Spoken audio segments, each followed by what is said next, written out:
I was like, I really just drink a lot of wine, you know? And she was like, girl, like I drink a lot of wine. And I was like, I think I drink like a lot of wine. And she was like, no, seriously, like ever since like having kids. And it was this weird moment where I was like, are we feeling like we're more normal, or are we both admitting that like maybe we drink too much wine? Mm-hmm. But later reflecting on it, I was like, oh no, that was kind of dark, because actually not everyone drinks like that.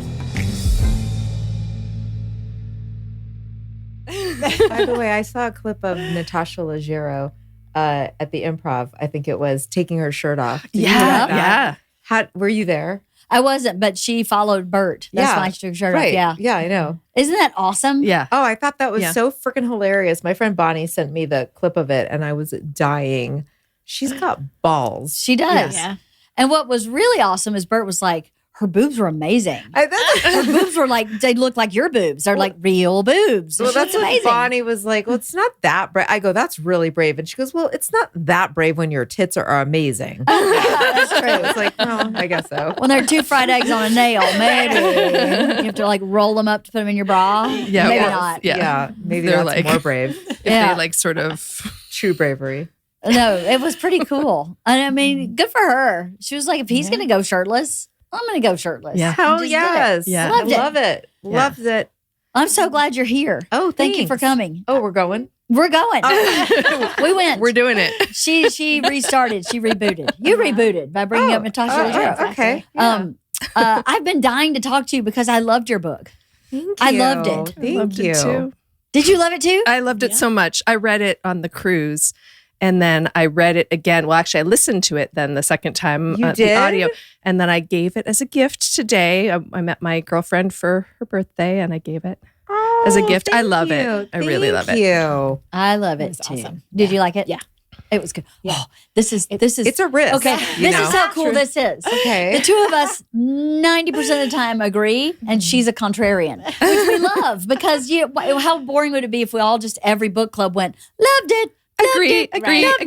Be so boring. So she's always like, well, I have something to say.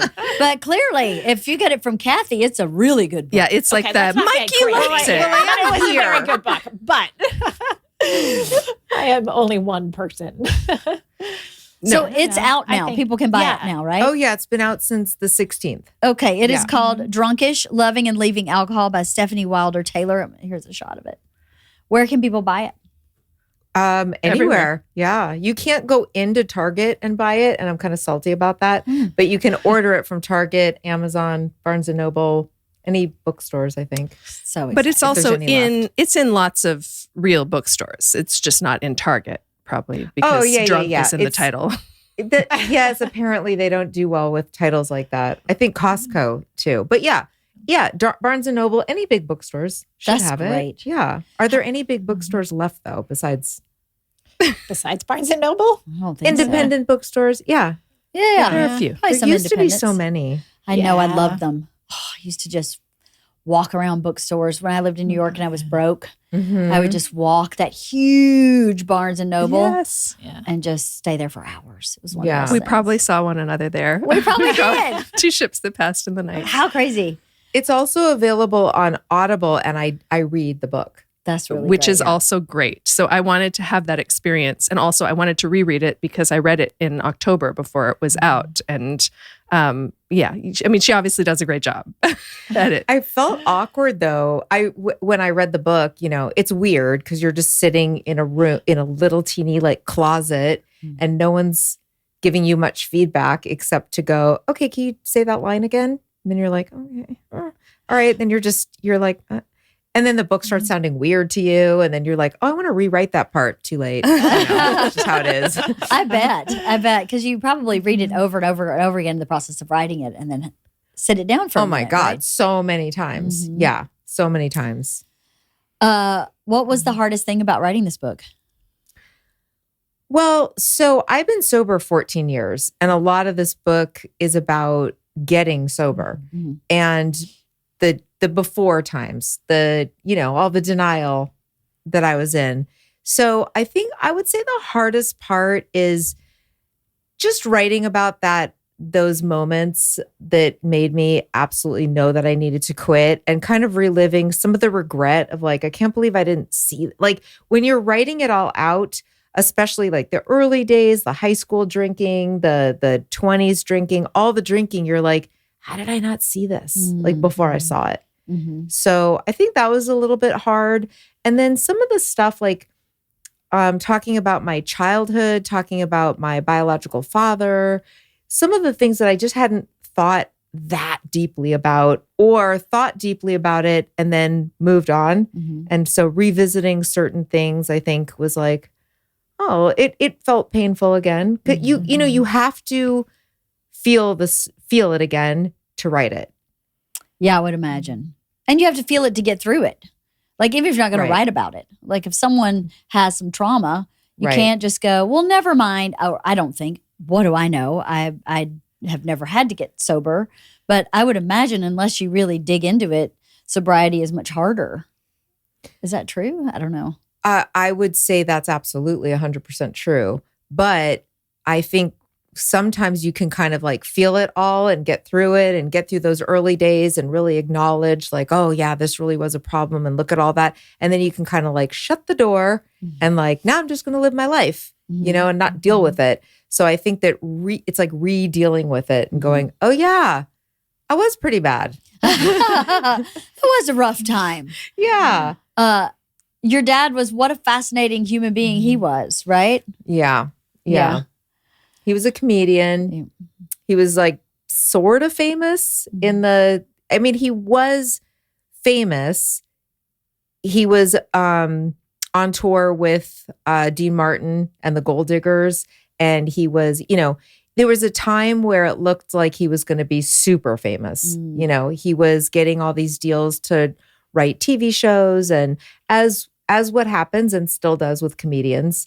But in those days, you know, once you hit a certain level, everybody wants to work with you. But he was his own worst enemy.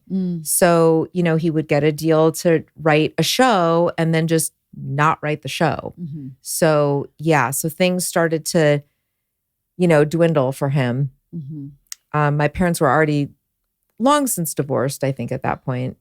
And then he became kind of very bitter and just really angry at the business. And like it was sad because he was very talented. Mm-hmm. He really was so funny. And so that was just a tricky relationship. Why do you think he wouldn't finish something he had gotten, like a TV show he got hired for, and he just wouldn't do it? Why do you think that is?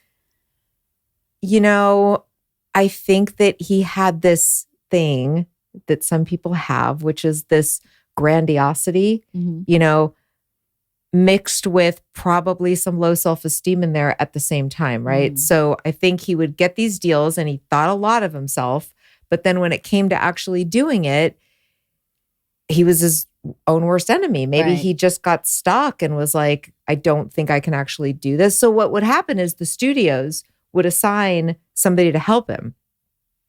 And that's where kind of the grandiosity was just like, I just can't be bothered. Like if they want this, then somebody else should just write it.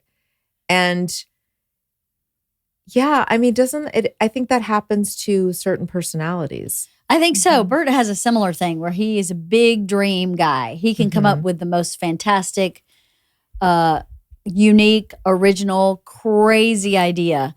And then it's the execution of it that's hard for him. And I don't know that it's self-esteem for him. For him, it sounds like it might have been for your dad, but it seems like he just is really interested in that high creativity. He's not really interested in, now I got to call, you know, a producer. Now I got to call a carpenter. Now I got to call whatever. Right. Fill in the blank. He's not interested in the minutia of it. But he's really interested in the big, like, let's have a cruise on a cruise ship. And then we went, okay. And then he showed up for the cruise ship. And all these people did all this stuff to get the cruise ship going. Right. He obviously did more than that. But in generalities, that is generally what he'll do. He'll go, let's do this big event. And then all of us in this office and other people go, okay, let's do it then. Right. And get it done. I'm like that too. I have big ideas and no follow through at all. So I think what's good is to get with a partner. Yes. Or somebody who is like that producer type. Yep. You know, I don't want to. I am calling bullshit. Stefanie gets shit done. You wrote several books. Yeah. Right? Yeah. I met her first as a mom, and she was like a mom who was getting shit done at the school. And we're at our third school together. But you have to admit that I will get an idea like, let's do this fundraiser. And then do we ever really end up doing it? I mean, yes. I blame the administration. I blame the administration. You got it happening. Yeah, she's hard on herself. But I'm also easily dissuaded. You know what I mean? As soon as you bring up a challenge or why this might not work, I'm like, you're right. It's probably not going to work. Never mind. Moving on. What's the next idea? So what do you think made you stick to writing? Well, this is what happened. I had a baby and I was like, oh my God, this motherhood thing is like, this is not the life for me. I'm not about this life. I miss my old life. I was a comedian, as you know, because you read the book. But, you know, I was like, the only moms I'm meeting are so, can we swear? Yeah. Yeah. Are so fucking boring. You know, I don't have anything in common with these people. I don't want to be just going to Target. And then somebody told me about blogging. So I had recently been working in TV and I was like, I already miss my old life. My baby was only a couple months old. And I was like, I'm going to start a blog. It's probably just going to be for me. But I was really good friends with Chelsea Handler at the time. And Chelsea, I sent her I wrote one blog post and it was super edgy and like ridiculous and not something that the nice normal moms that I was meeting would have enjoyed. But I sent it to my friends that did not have kids. So I sent it to Chelsea and I sent it to another friend of mine who was a comedian. I sent it to like my sister and like one other person. And then the next thing I know, I'm getting a phone call from an agent and he's like, hi, this is Michael Broussard and I think you could have a book deal. And I thought it was Chelsea doing a voice, doing a funny, like a thing. And I swear to God, I was like, shut up. Who is this? And he's like, no, seriously, this is Michael Broussard. This is Chelsea's agent. And then he's like, it was really funny. He was like, do you want a book deal? And I said, I mean, yeah. And then he said, have you written anything else? And I lied and said, uh-huh. Well, I wasn't even sure what he was talking about. And he's like, okay, just send it to me. Don't put it online. And I'm going to get you a book deal. And I was like, okay. And then, so basically I wrote a couple more essays and sent them to him. And then he got me a book deal. So why I bring all that up is then I was forced to write a book. So I already had a deadline. I'd never done it before. There were a lot of tears, a lot of tantrums where I was like, I can't do this. I don't know how to write a book. And then I just forced myself to do it. And then the book ended up doing really well. So then I got another book deal. I'm always kicking and screaming into it. But again, she's making herself sound like not the pro that she is because Stefanie's written like a ton of books. You've written like... This is my sixth. Yeah. But, okay, 6 books. That's a lot of books. And but I always feel like I can't do it. And she teaches writing now and has taught writing for years. And And your students have published books and published stuff. I'm not trying to put myself down. I'm just saying I think that the struggle, even my father's struggle, was still relatable to me. I think I still need. I don't think I'm a natural go-getter. Maybe other people would see that. I think of myself as kind of lazy. Well, it sounds to me like you stumbled into an opportunity and said yes to it, and then you wrote a check your ass had to cash. And so you keep writing checks. Yes. And then you got, now I got to cash this shit. Yes. But that's how some people function, right? Mm-hmm. That is how I function. So if it had not been so easy, easy is not the right word. If it hadn't fallen into your lap the way that it did, then you might not have had this trajectory, right? Like, for instance, this book, Drunkish. Yep. So I hadn't published a book in like 7 or 8 years. And I had a TV show for a little while. I was hosting a show for moms called Parental Discretion with Stefanie Wilder-Taylor. I lucked into this gig in my 40s and I appreciated the hell out of it for what it was. I was like, this is not like the beginning of my career and may not lead to anything. So I'm going to enjoy the heck out of it while I can. And I was like, oh, grilled salmon and wild rice in the dressing room for me? Like I enjoyed every single moment of it. And then the last book that I wrote, and then nothing happened in my life for like a few years. I was already podcasting at the time. So I continued doing that. I continued doing the things I was doing, but things kind of fell away. And I looked more to like my teaching and just continuing doing the things I was doing and enjoying my life. But then it was after a long time, I was like, I haven't written a book in a really long time. And every time I talk about addiction, my past, the alcoholism on my podcast, people seem to be interested in it. So I was like, what if I just shot an email to like the head of the publishing company that my book was published through and just was like, hey, do you think I should write this book about like being kind of a high functioning alcoholic? This was just a throwaway. I just wrote her a funny, like I hadn't talked to her in so many years. She's the head of this publishing company. Right. So I just wrote her an email and I was like, hey, like I had this idea. And then I was just funny about it. And I was like, do you want to just send me over the contract or how do you want to do this? How funny. Being funny. And she wrote back and she was like, I actually really like that idea. And I'm sending it to one of my favorite editor. And then the editor called me and was like, yeah, so tell me more. How do you see this book? And I was like, here's what I think. And then she's like, write me up a table of contents, like what the book would be. So I wrote that up because she told me to. And then I got a book deal. But had the head of the company, head of Gallery Books said like, yeah, I don't think this is the right time for that. Like, would I have written a proposal on my own and tried to shop it around and gotten an agent?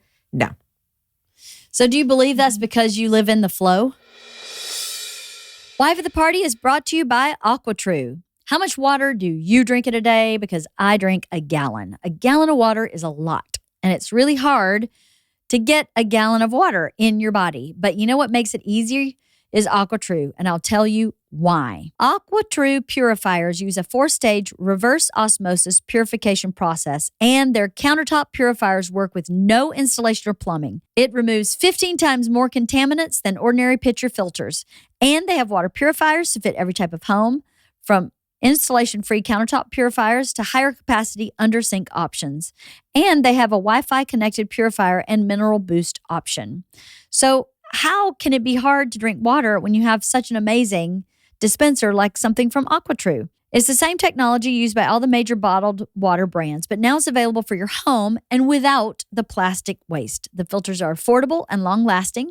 No changing filters every 2 or 3 months. AquaTrue filters last from 6 months to 2 years. I tend to drink so much more water, and our pets love it too. It got delivered straight to my home, and it was really easy to set up. I was always hesitant about drinking tap water. Don't worry about that anymore. I know my tap water is not just filtered with AquaTrue, it's purified. And it makes my coffee taste so much better. AquaTrue comes with a 30-day money-back guarantee and even makes a great gift. Today, my listeners receive 20% off any AquaTrue purifier. Just go to aquatrue.com. That's AquaTrue.com and enter code WIFE at checkout. That's 20% off any AquaTrue water purifier when you go to aquatrue.com and use code WIFE. Do you believe in the flow? I think I do. I think you do. Yeah. I think it's kind of undeniable. Everything you just described is about flowing, But when things are not flowing, I try to enjoy that as well. I'm like, okay, some downtime. Let me play Words with Friends a lot on my phone. Right? But that's really healthy. Flow, yeah. It's super healthy. Is that the flow though? Like gambling, doing some online gambling? Is that, hey, that count as being in the flow? Sure. It seems to be working, so I think it does. So true. Resting can be part of your flow. Yeah. Right? To just listen. Pay attention. That's what flow is to me anyway, is that you're paying attention and things just kind of happen a little effortlessly. Maybe hard work, but that when they just kind of show up like that, then that's how you know you're in the right place. Right? Yeah, I think you're right. That's really cool. So when you started writing this book, you just started with a table of contents, right? Right. Did you write it straight through, or did you write pieces of it and string it together? So I used the table of contents as a guide like when I wrote the table of contents, I was like, she said, I mean, I worked with my editor, and she said, like, let's talk about like drinking in high school. What she really wanted a lot of stuff about motherhood, which at first I was like, it's not really a book about that. Right. But that was my original audience from writing my first book, Sippy Cups Are Not for Chardonnay, was an edgy book for moms. And that started the whole thing because I talked a lot about drinking in that book. And I was a proud, wine mom. And so I think she wanted me to kind of start from there. Mm-hmm. So that was a little bit hard. I sort of put that off. And I was like, well, let me write about like where it started. Mm-hmm. And then I went back to the motherhood stuff. So I guess I didn't write it straight through. I took the pieces that were coming the most naturally to me and wrote that first, and then went back and was like, that motherhood stuff is a tough nut to crack because there's just so much there. Mm-hmm. I quit when my kids were really young, but there was just a lot to fit in there because it seems like it happened really fast, because here I am writing about like drinking and parenting is so great. And like, it's great for anxiety. And like, it's how I bond with other moms. And like, the truth was that was a little bit dark, that I remember one thing, and I did write this in the book, but I didn't expand on it that much. But I had this one friend, and I remember being at her house, and our daughters were really close. They were like preschool besties. And I remember one night talking to her and sitting together just alone while the kids were playing. And I was like, I really just drink a lot of wine, And she was like, oh, girl, like I drink a lot of wine. And I was like, I think I drink like a lot of wine. And she was like, no, seriously, like ever since like having kids, like a lot of wine. And it was this weird moment where I was like, are we making ourselves like, are we feeling like we're more normal, or are we both admitting that like maybe we drink too much wine, And it was just a weird moment where I was like, oh, maybe part of me wanted to believe that like, no, this just means that we all moms drink this much wine. But later reflecting on it, I was like, oh no, that was kind of dark, because actually not everyone drinks like that. Right. I think that sort of play is like what makes the book, one of the things that makes the book really interesting, because a lot of the behavior is like, it's just normal mom behavior. And then there are times that it's like, okay, maybe it's a little bit too much. And so all of that conversation that you have with yourself about, is it too much? Do I have a problem? Is it okay? Is it not okay? I think it made it interesting. More interesting and more relatable to me than the stories that you talk about the heroin addict in the gutter, right, or whatever. Right. Because that's somebody who maybe I'm like, well, I don't know that I have a lot in common with them, but like a mom who's like, maybe this is too much, maybe not. I feel like we all know that mom that like you don't want them driving your kids carpool, right? We all know that one mom that you're like, oh, that mom, we all know she drinks too much. Everyone knows that person has a problem. Nobody wants to approach them. But if you're somewhere together, that mom's going to end up being the drunk mom. That was not me. Right. So that's the thing. It's like, that's what's so tricky and when I told my friends like that I quit drinking, every single one of my mom friends was like, what? Never even seen you drunk.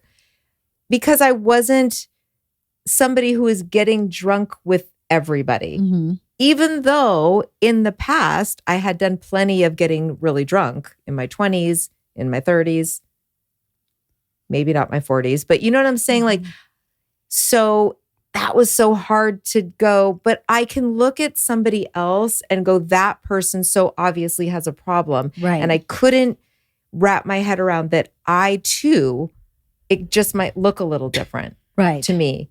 Right. It was like a weird thing to have to convince people like, no, I promise you have a problem. Like when you tell people you drove drunk with your kids in the car, like they don't need a lot of convincing, but it was also kind of a fluke. Right. so you could kind of like, I wasn't the mom who was doing that on the regular, who, you know what I'm saying? It was like, it took the one time for me to go, oh shit, like this is serious. And I don't know what's wrong with me. Like something's obviously wrong with me that I would do that. So I scared myself straight, but it was in looking back, it was only in like, you know, going back through all of my past drinking. And I did that once I got sober and was able to, you know, once I got sober and I felt a lot of shame about this one thing that I did. But the truth of the matter was it was just indicative of a much bigger story. It was the last straw. It was the last straw, and it was what I needed, because I don't think any of my other behavior had ever been enough to prove to me. I just didn't see myself as somebody who was clearly like an alcoholic. It was a very gentle, cushy, foamed bottom, right? In some ways, because that bottom was, I think it's, like I said before, I think you were in a flow. It's sort of, were in a little bit of a flow state, even though you were drinking.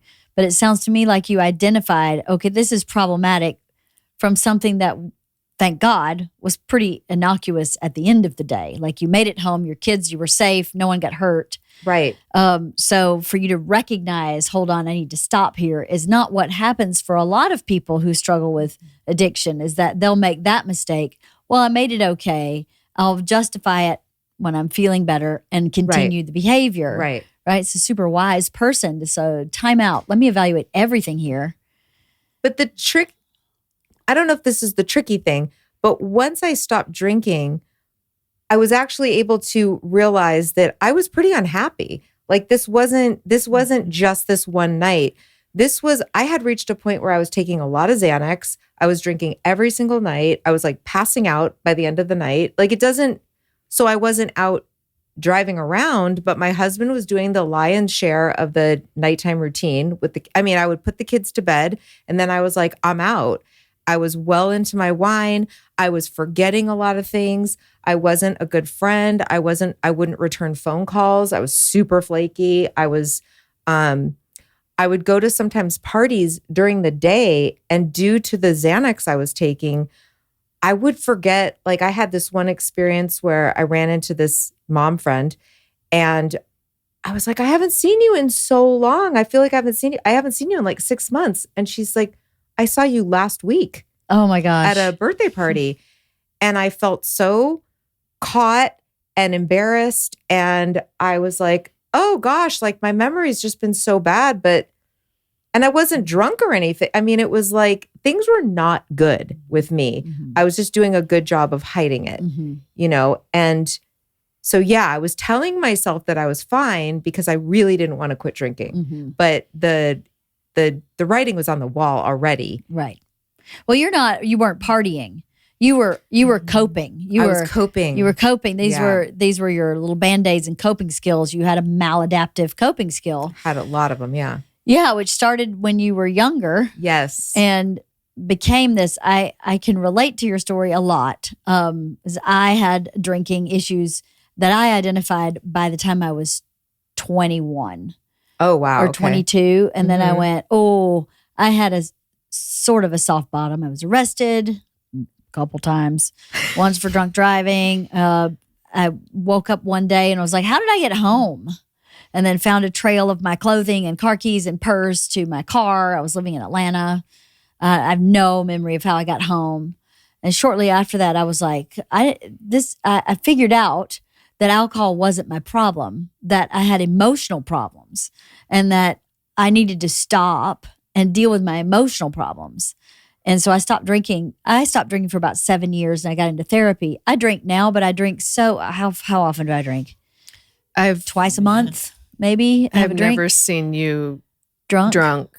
I just don't care about it because for me, it was a maladaptive behavior. Right. And I was so young. I think I had the benefit of being so young that I was able to kind of learn all these new skills. And alcohol means just about nothing to me. It means very little. I mean, I'll have a glass of champagne to celebrate something. Friends are coming over for Super Bowl. I'm going to have a margarita, but I don't have any kind of addictive behaviors other than that. For me, it was fully about coping with emotions that I didn't understand and trauma I didn't even know that I had. Not that I'd buried it, but as you live your life like your dad, where this is your dad, this is kind of the dad Right. And you grow up and you go, hold on, that's actually not a very good dad in all these ways.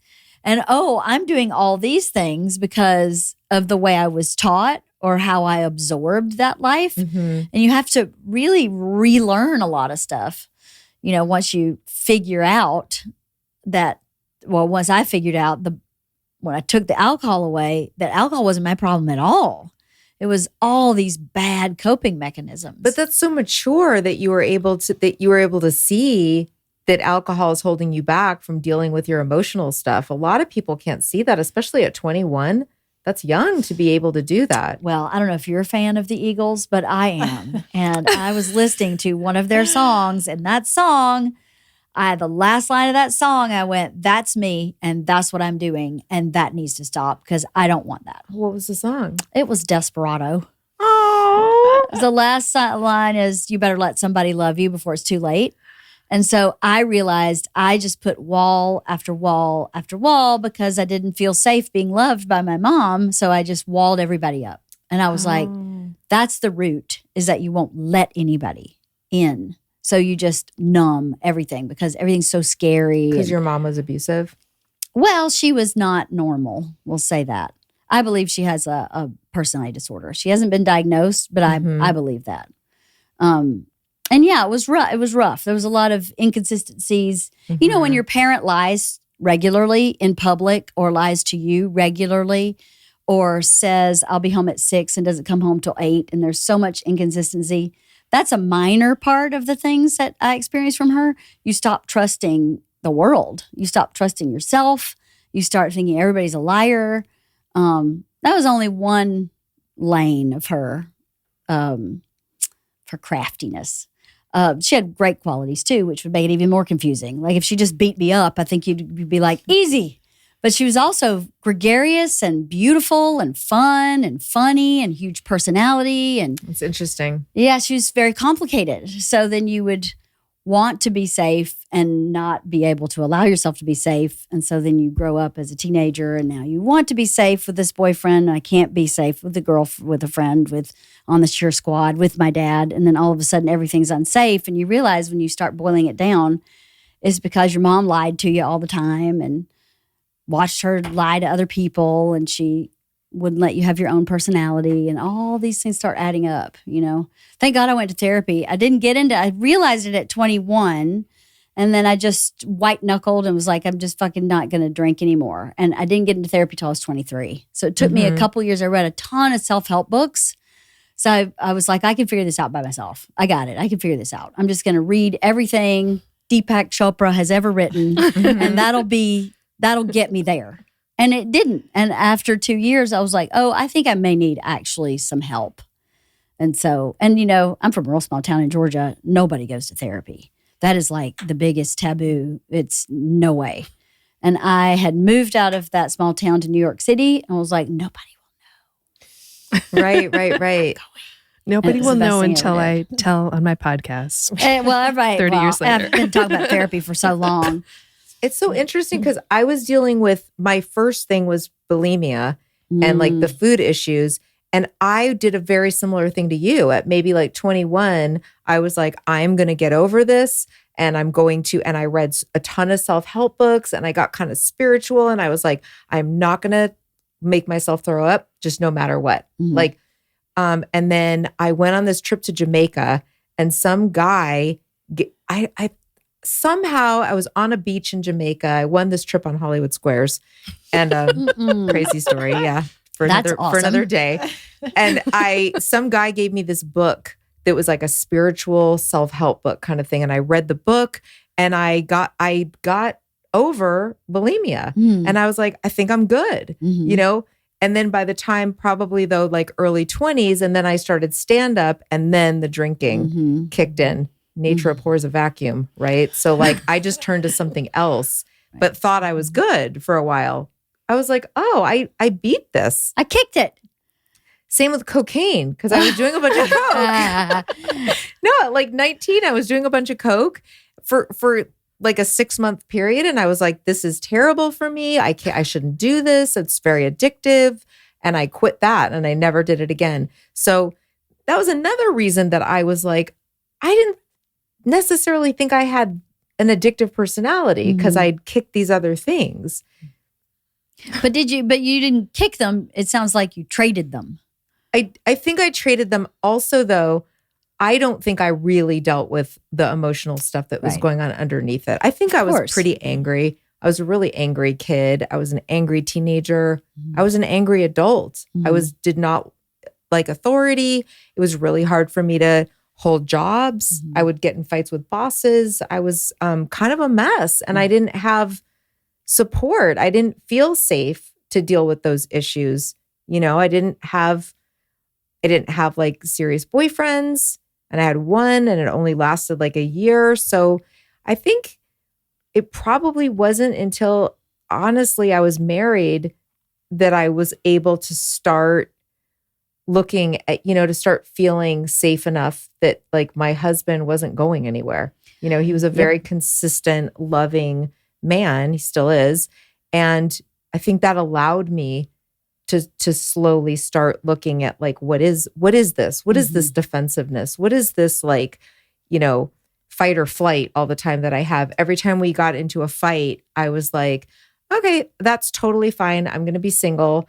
And whose house am I going to start? Whose couch am I going to sleep on? It's totally fine. Fuck you. I don't care. Like my brain was, even when we were married, I was like, okay, well then we'll just get a divorce and I'll take the kids and but it's going to be kind of awkward. I'm going to have to sleep at someone's house with babies, but, it was a while before I was able, and my husband had to say like, you can't say we're getting divorced like every time we get into a fight. And, I had to learn that. People do have to learn that. I had to learn, I didn't want to be divorced, but I was absolutely, absolutely convinced I will be alone for my whole life. I never thought I'd get married. I never thought I had kids. I really thought I'd be alone. And I don't really have any fear in my marriage, but anytime I've been afraid or I've hesitated taking care of myself in a situation, it's because I'm afraid to be by myself. So if I really push my agenda here, he's definitely going to leave. Bert Kreischer is not leaving me for love nor money. That boy could not walk from A to B without me. So, but it's that deep psychological piece where you go, everyone leaves. It's been proven over and over and over. And when does the shoe drop? Because the shoe always drops. So at some point, shoes dropping here. And it took me, I completely relate to what you're saying. It took me a long time to go, there's no shoe dropping. And if it does, I'll be the one dropping it for the first time ever, Yeah. It's hard, that anger and loneliness and isolation are just so unhealthy. But it's a survival technique. I think when you grow up a certain way, your instinct is to withdraw and to, disconnect from everybody to be safe. I remember this moment, and I didn't talk about this in the book because I just didn't want to like go into a whole bunch of stuff about my parents. But when I was 16, we moved from Spokane, Washington to Springfield, Massachusetts. And I was not on speaking terms with my stepfather. He wasn't on speaking terms with me. And my mother was very distant, not, a lot of no unconditional love there. So I moved to this brand new town. I don't know anybody. It's between the summer between sophomore year and junior year. Ugh. So a great time to have to change schools and move to a completely different state. And so things were really rocky. And I had a best friend, like a best friend in Spokane. So I had to leave her. This was before cell phones, and long distance phone calls, you might remember, cost a lot of money. Mm-hmm. So I was not allowed to call her. There was no FaceTime. Like, it was like your best friend that her and her mom took care of me. That's over. Mm-hmm. Like, you're in this brand new place. Well, my mom and I got into this really big fight, and we were staying at a friend of hers house. And my mom basically, long story short, kicked me out of the house, kicked me out of her friend's house. And I will never forget the moment of just going, I am so profoundly alone right now. I don't have anybody. I can't call anybody. So I didn't know what to do. And I grabbed some granola, like snack packs, because I was like, I guess I'm going to be homeless and sleeping on the streets. I mean, my mom was hardcore. She was just like, you're out, get the fuck out. I don't care what happens to you. Bye. So I'm walking down the street and I was like, okay, I don't know what to do because I'm a little soft. Like I'm not really going to be able to like hop a Greyhound and like go back to LA and like be a prostitute. Honestly, you're like it crossed 16, my mind. right? I'm like, I have no survival skills. Yeah. I'm 16 years old, just turned 16 because this was the summer and my birthday's in July. So I was basically 15. And I'm like, I don't know what to do. So I thought like, okay, here are my options. I could go to a police station but I'm like, I don't even know where a police station is. Right. I didn't have a phone. I'm walking around with like a bag with some granola snacks in it. So I find a payphone and I called my aunt who lived in New Jersey and I called her collect crying. And I was like, I don't know what to do. I don't have anywhere to go. And my aunt said, I'm sorry, I can't get involved. Yeah. She's like, I can't be involved in the middle. This was my mom's sister. Yeah. She's like, I can't do it. So I'm like, okay. So I'm crying in a parking lot of a grocery store. And some girl in a car sees me crying and drives up to me. And she's like, what's wrong? And I sort of tell her, and she's like, okay, my friend's parents are out of town, so you could spend one night there. So I go spend one night at this person's house that I don't know. I don't know either of these people. And then the next day, the girl's like, you got to go because like my parents are going to be home. So I call my mom from the girl's phone and my mom says, you can't come back. I'm like, I don't have anywhere to go or anybody to help me. And she says, okay, you can come back home, but I'm going to be taking you to a shelter. What? Yeah. So I walked, or the girl drove me back to where my parents were staying. I slept in the car. They said, you can't come in the house. So I slept in the car with the dogs because they kept the dogs in the car. And then they drove me to this runaway shelter the next day in the morning. And it was like a hardcore runaway shelter with like drug addicts and criminals. And like, it was for youth, but people that were like in the system. And anyway, so I stayed there for about 10 days. And then they told my parents, you have to come get her because this isn't like a hotel. Like these kids don't have parents. And so they came and got me and like nothing was really ever the same. You know what I'm saying? Like my mom got me, but the damage was very much done. Yeah. And I think I got hardened during that summer and just felt like that's when the wall really was like solidified. Mm-hmm. And I always had this edge to me, like, I'm going to just have to be a survivor. Like nobody has my back and I can't expect if I can't expect my parents to have my back, like, but at the same time, I'm like very normal looking, right? Like you don't see me and go, oh, she's scrappy. Right. So I had this internal, really scrappy, like fuck off attitude. Like, but I wasn't like, but I had normal friends and like, you couldn't see it on me. And I think that's always been a part of me and then I drank to cope with all these feelings that were roiling inside of me. You know what I'm saying? But it's not like people could see. I wasn't like all tatted up or shooting heroin, or there was nothing about me that made people think they need to help me. Right. But I needed help. Yeah. Yeah, that's scary. That's a scary, terrifying story. That's a terrifying story. Could you imagine doing that to one of your kids? Well, that's the thing. It's like, of course not. No. Of course not. No way. I can't imagine. Our kids are that age right now. Your twins and my little one are that age right now. No. And our Girl Scouts. And it's just. I wouldn't do that to an adult child. I wouldn't throw a 40-year-old kid. Well, maybe, I don't know, but no.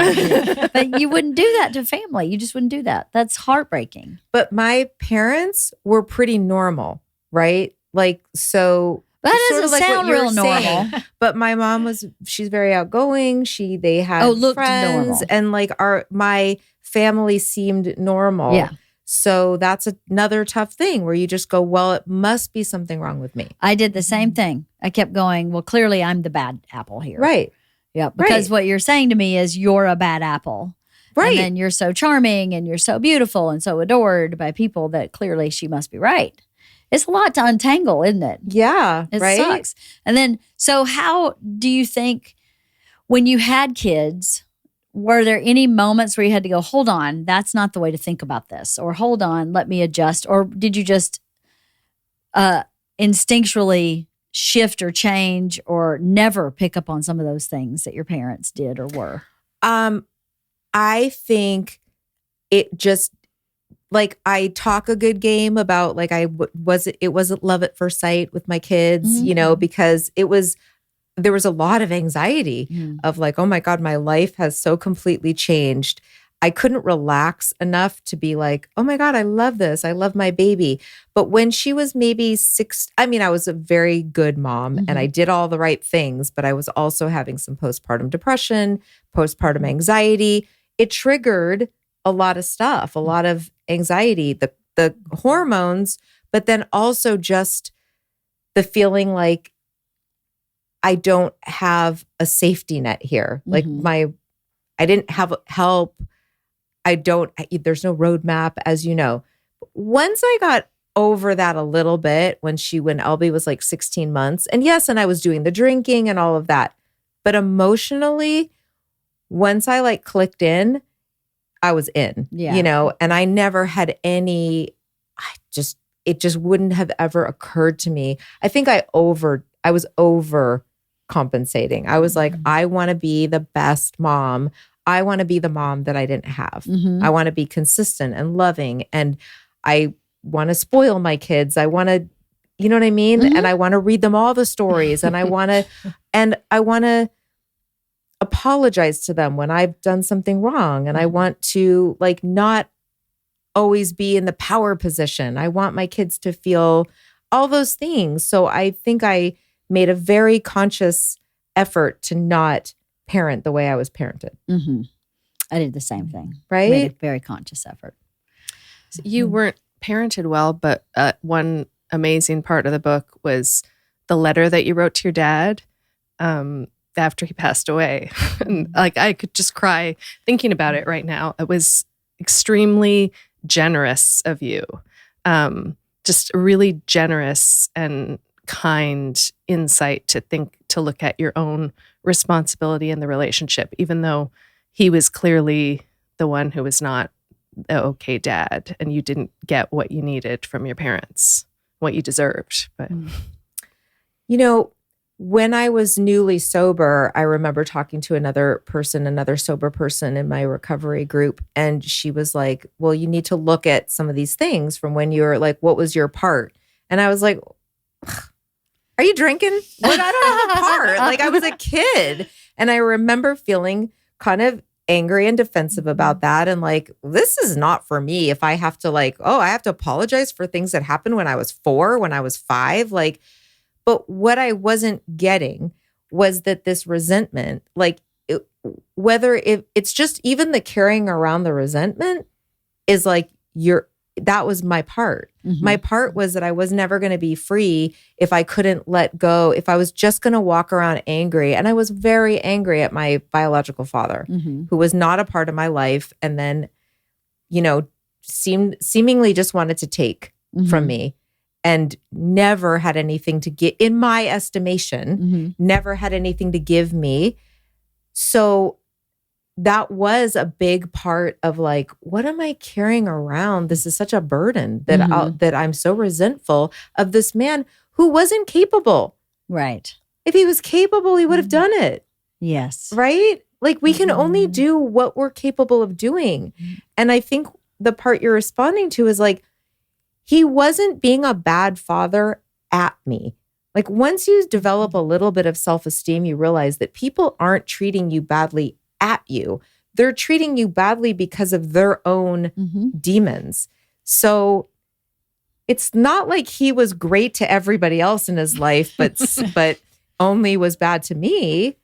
So he was doing the best that he could. And that sounds so trite, but that was very freeing to go, my part of it is having these impossibly high expectations my whole life of like, why didn't you do this? And why didn't you pay the child support money? And why didn't you want to see me? And, all of this stuff. And it's like, he did the best he could. He offered me what he could. Yeah. And that is freedom, isn't it? To realize that it has very little to do about you. It's you can't, once you stop taking it personally, you can let so much of it just go, and part of that, I agree with you. I did the same thing with my mom. I wrote my mom a letter. I wrote her a letter of gratitude. It wasn't like, this is my responsibility per se, but my letter was, this is the same thing. Thank you for your personality, because I have your person. Thank you for teaching me discipline. Thank you for all the positive things that came out of the things that were also negative, because some of the positive things I got from being raised by my mom is why I am who I am today, is why I said, no more drinking. Let me read every self-help book. Hold on a second. This isn't working either. That's her personality. It's not my dad's. My dad is brilliant and wonderful in his own way, but I just wrote a very long letter of gratitude. And I mailed it to her. You did? I did. Yeah, she's still alive. This was probably 25 years ago, maybe. Oh, wow. So yeah, I mailed it to her, and I just wanted it out of my body also. I wanted all this. I just thought if you throw gratitude at something, then this negativity just kind of melts away. Because you can't be grateful for something and resentful at the same time. They can't hold the same space, really. I really believe that. So I do too. You can't. They just can't hold the same space. So it was really freeing, of course. Did she respond? She did. And we started, so my mom and I have gone through periods of not being each other's lives. If I do something that's really bad, I get disowned for like year and a half at a time. It happened when I was 13. And at 23. When you were 13, you were disowned? Yes. But I had my dad. My dad loved me and adored me. And they weren't together? They were not together. They so you had to go 7. live at your dad's house? Which is actually what I wanted. And that's why she disowned me. Oh, okay. So she had custody of me. And at 13, I could choose. And I chose to live where I wanted. And it wasn't with her. And so she stopped talking to me for a while. Okay. And that happened again at 23. And then I wrote her this letter because I wanted it out and over. And I was trying to kind of have a relationship with her after that letter. I don't think she understood that the letter was me freeing myself. I think she saw it as an admission of my own guilt, as opposed to, thank you. An apology, yes. Yeah. But that's not what it was probably for like, me. Finally. She was. I think she really was like, it's about time LeeAnn figured this out. And so we started our relationship again, and then we had another falling out. And when that one happened, I was pregnant with Georgia, my oldest, and I went, okay, this time I'm done. Like I was already free from that letter. I was free. So I was open to allowing whatever to happen in this relationship. And for a minute, it was going really well. And then when Bert showed up and baby showed up, it started falling apart again. And I went, yeah, I'm going to choose this family I'm building.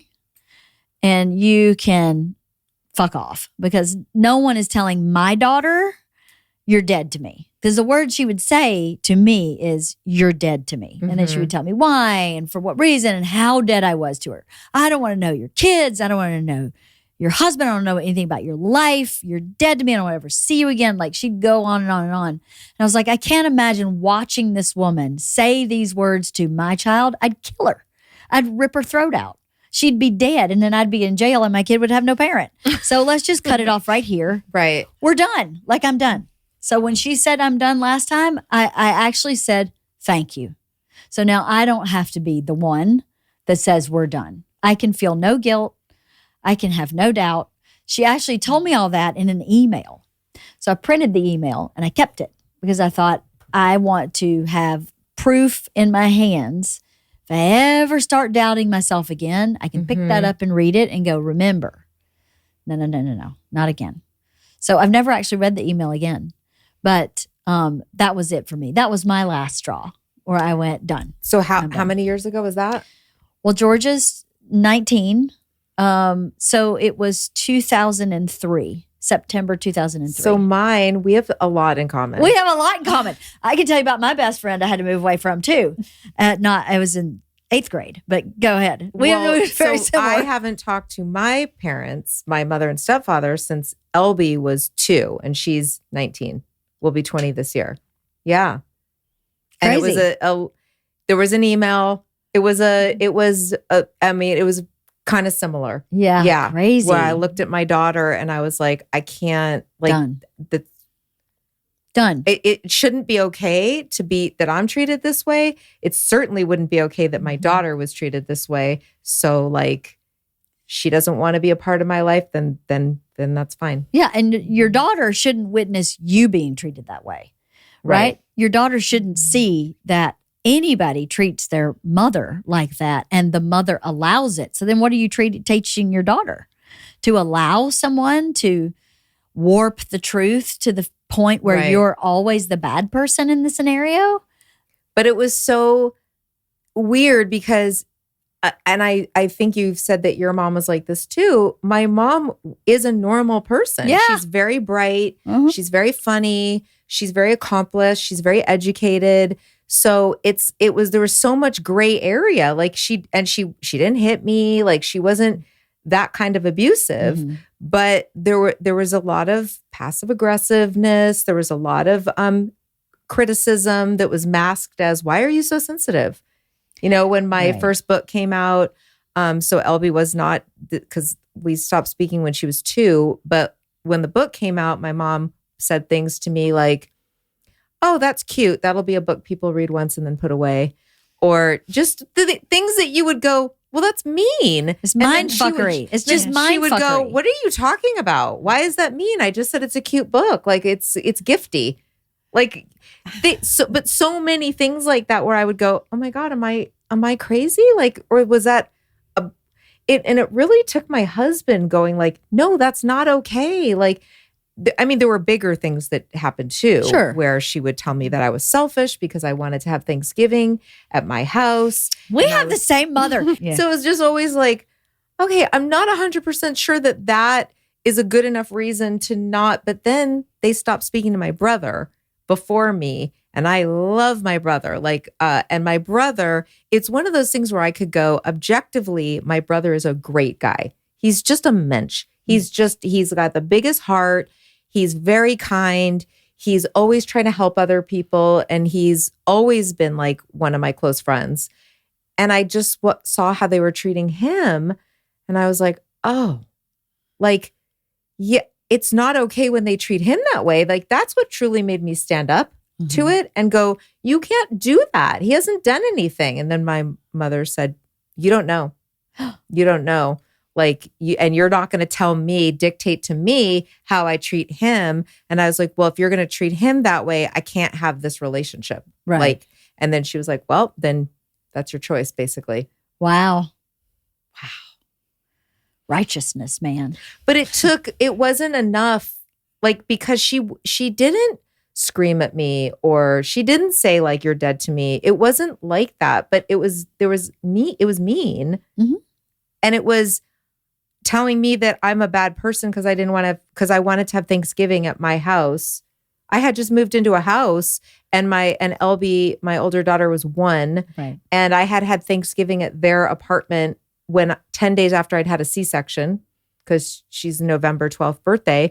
And the next year I wanted to have it at my house with my dining room table and my family and my baby getting to sleep in her Stephanie. crib. That's what I got. What are you thinking? That's what I did get. I got, how dare you? You're incredibly selfish. And this is such a... We have the same mom. Okay, so the origin of my last breakup with my mom is because she, quote, got me invited to a Hollywood party. And my grandmother, who I'm extremely close to, my dad's mom, had a stroke. And I said, you know what? I'm going to go home and see Granny. And she was like, excuse me? I got you invited to this party. It was like her best friends, auto mechanics, car washers, uncles, brother's son, where you're like, you don't even know these people. I'd probably show up and they'd be like, you're not on the list. My grandmother, who I lived with because you were kookaroo for some of the time, had a stroke. I'm going home to see her. Sorry. And that was the beginning of the end. Mm-hmm. Just because I wouldn't go to a party that she thought I needed to go to. Right. Where you're like, what do you, okay, this makes no sense at all.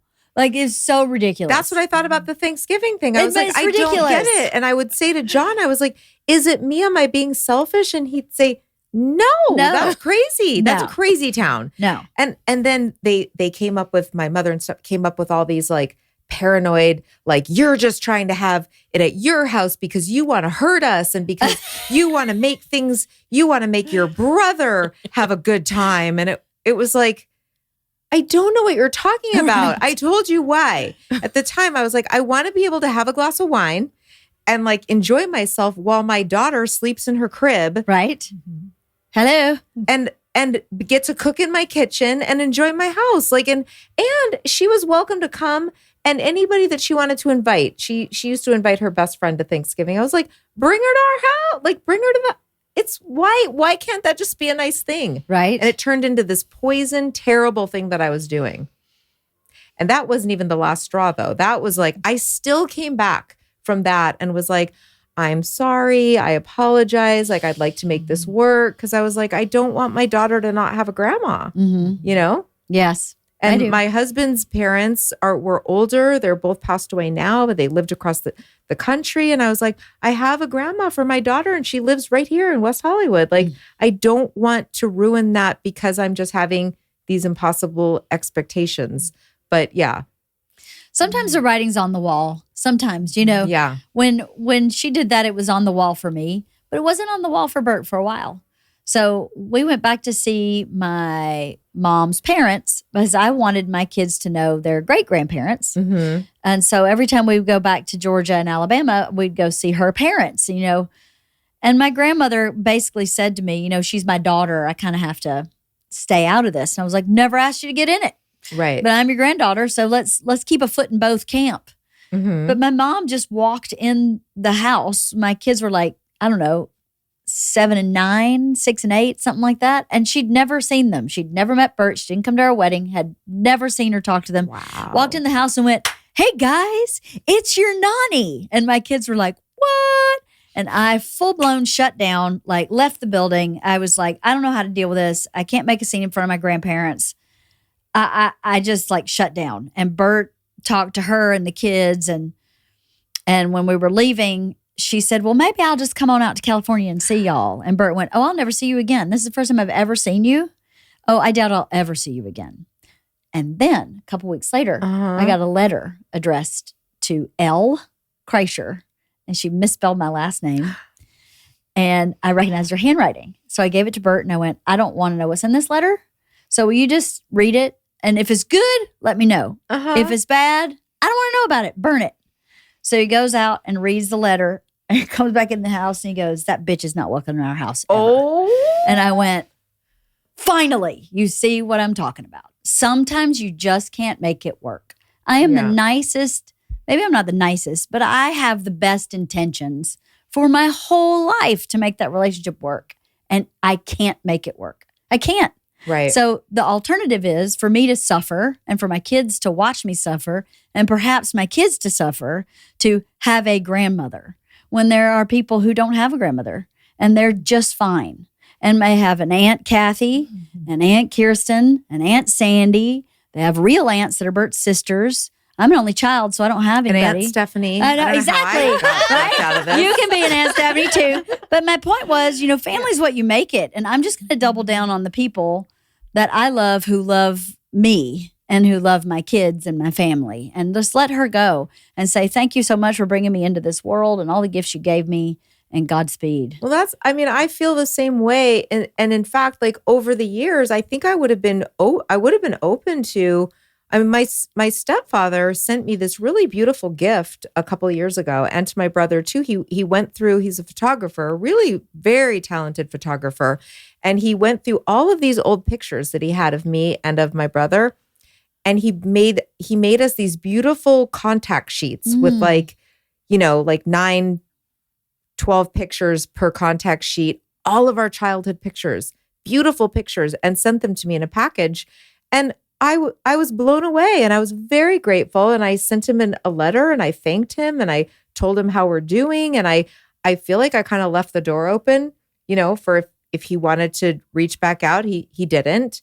He included a note that was very like, I was going through some pictures, and I thought you might want these to show to your kids. And that's it? Sincerely, yeah. And so, but I read between the lines of like, this is a gift.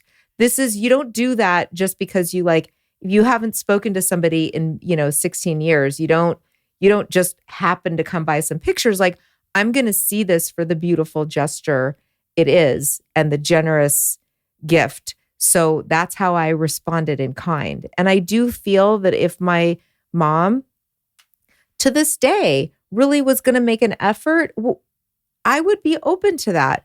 But what I came to, which I think you came to as well, is like, I'm not going to beg. Like, I'm not chasing this love that's not there for me. And I'm going to stop taking it personally.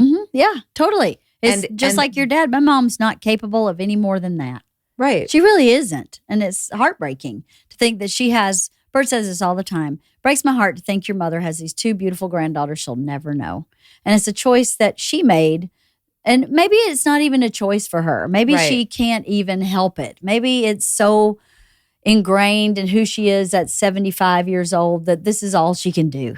It doesn't mean I have to bang my head against the wall. Well, exactly. And like my brother, if I can look at my brother objectively and go, he has 2 beautiful kids that my parents have never met. And I have 3 beautiful kids that that's 5 grandkids that they've never met any of them except for my older one until she was 2. So what a loss. That's their that's at some point, that's their choice. Totally. They've never reached out to him. She's never reached, you know what I mean? It's like, I mean, I guess it's sad, but I see it as being sad and her missing out. And I have a lot of love in my life. Yeah. It's enough to drive you to drink, isn't it? I mean, I'm kind of drunk right now, but like, let's not worry about that. What about you guys? Fucked up families or no? Everything's good. Well, Cathy, that's so funny. Kidding. I was like, this is a therapy session for me. Like, really? Oh my God, I have a very complicated mom, but I still have contact with her. And in the back of my head, I was like, fuck, my life would be so much easier if I didn't. But I can't pull that trigger. But sometimes I'm like, shit, maybe I just should and be done with it. But I don't know. It's easier said than done in some ways. It is easier said than done. And now she's like 81 and I'm like, fuck it. How much longer I can put up with this? You know what I mean? But it's very, she is a very complicated person. That's a very good way to put it. Yeah, who is in my life, but has barely any relationship with her grandchildren, any of them. All 6 of them, actually. Wow. So, and that's all on her, and it breaks my heart. And that's the thing that drives me crazy is like, why do I continue to allow that? But isn't it too hard? Like, don't you think being a grandparent, like, I'm not saying that I want grandkids right this minute, but I'm saying, I will say that I'm kind of not opposed to it. You know what I mean? Yeah, like, I'm ready. I know my kids are certainly not ready to have, then I'd be the parent. But I'm saying when that time comes, like, I'm ready. I'm welcoming it. Like, same. And I can't imagine a world.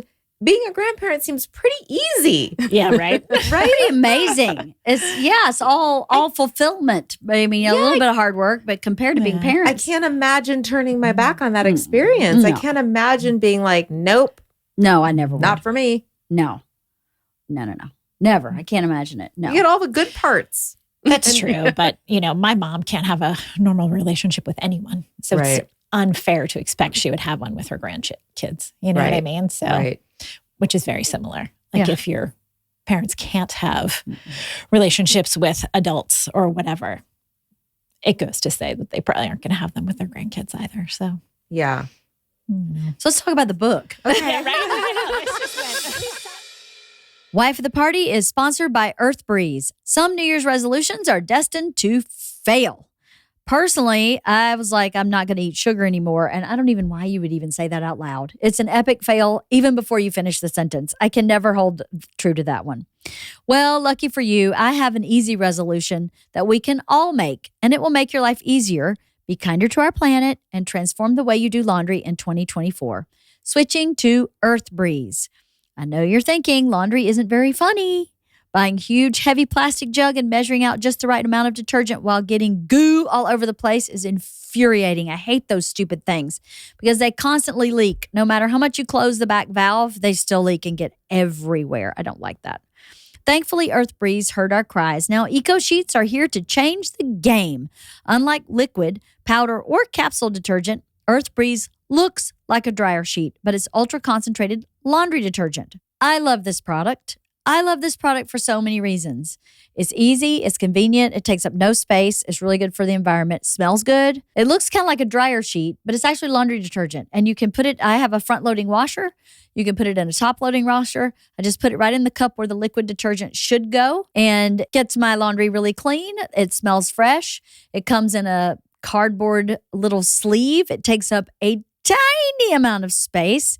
And I'm not using all this plastic, which always makes me feel really bad.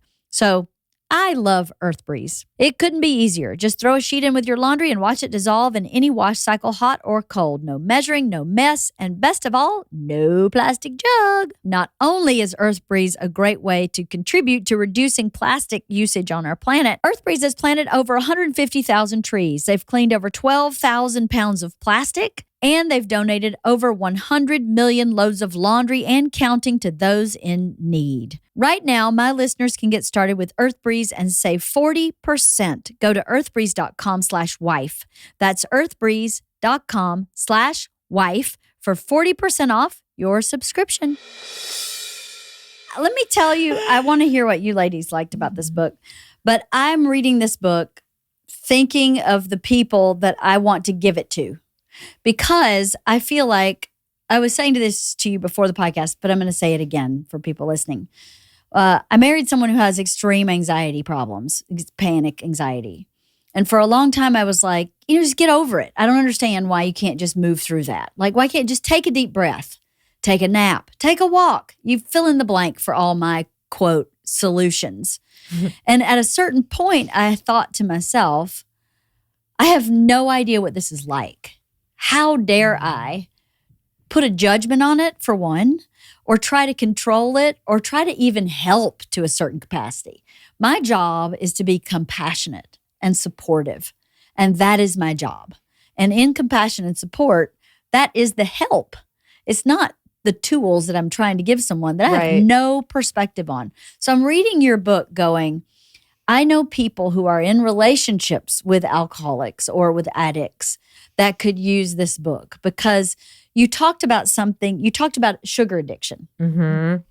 The sugar addiction was one that really stuck to me because I know someone who has gone through that process of getting sober and then eating chocolate like their weight in chocolate every day and gaining weight, because how do you not? And then getting in this shame spiral about the food and the chocolate and the weight and the food and the chocolate and the weight, but at least I'm sober, but the food and the chocolate. And to just have a partner say, stop. This is normal. This is okay. And this is part of the you've been drinking your body weight in sugar for 40 years. What do you think, you're just going to get off sugar too? Be patient with yourself. It's okay. It's going to regulate itself. And you kind of laid that out in a very honest way where you're like, I'm eating my kids' Halloween candy. Like as we're walking down the street, I'm eating all this Halloween candy. And I could so relate to what you were talking about from my friend and what, and that person's significant other has judgment on that behavior for that person. And I just want to give that book to the significant other and say, please read this. Because not only is there something about the sugar that's happening at your house, there's also about the rawness of nerve. There's about your point in saying so many times, should I be here? there's so many people who have a much worse story than everybody. Even someone who has a horrible story. I guarantee you've had somebody who has a worse story. So the doubt that you lay out in here that you had to kind of bump up against and figure out is so valuable for people to read. Well, I just think quitting drinking, quitting anything feels impossible, right? Here's this thing that you've been using, a coping skill, a self-medicating, a tool for your anxiety, something that you've been doing since I was 14 years old. So the idea of not doing it is terrifying. So when you make that decision to not do it, every part of you is like, maybe that was a mistake. Maybe you don't really need to do that. Maybe you've gone too far. And most people end up rationalizing very quickly within a day. You go, I'm never going to drink again. And by that night, you're like, well, it wasn't that bad. Never's an awful long time. Yeah. Let's reevaluate never. Right. And there were a lot of times like with the moderating where I was like, trying so hard not to drink is just going to make me want to drink more. It's like being on a diet. If you restrict yourself too much, you're going to binge. So better to just like let yourself eat what you want. And there were all these mind games I played with myself. But like when it really came to having to quit, the problem is for somebody to quit drinking, usually things have to get real bad. I think these days there are more people that do quit before it gets crazy out of hand. And I'm one of those people, and I've met a lot more like me. But when you first do it, where are you going to look? You're going to look at the people that you're like, oh, that person's real bad. Right. Like, I'm not like that bad. Right. I probably shouldn't be here. I probably don't need to. Yeah. I don't need to be going through all this. This is crazy. But then every time I would do that, I had this thing that I'd done that I was like, okay, but do I know for sure that if I try to drink normally and try to moderate, I'll never drive drunk again? No, I don't know that, because if it happened that time, it wasn't the first time I'd driven drunk. Sure. It was the first time that I'd driven really drunk and had two of my kids in the car with me. Right. But in my 20s, oh my God, I drove drunk constantly. Yeah. And the reason I figured out was that I just never thought I was drunk. So if I thought I was drunk, right, I would have not made the decision to get in the car, because I would have been like, well, that's crazy. We all know that it's illegal to drink and drive. So the only reason that I did that was because I was like, I feel totally fine. I actually feel very sober.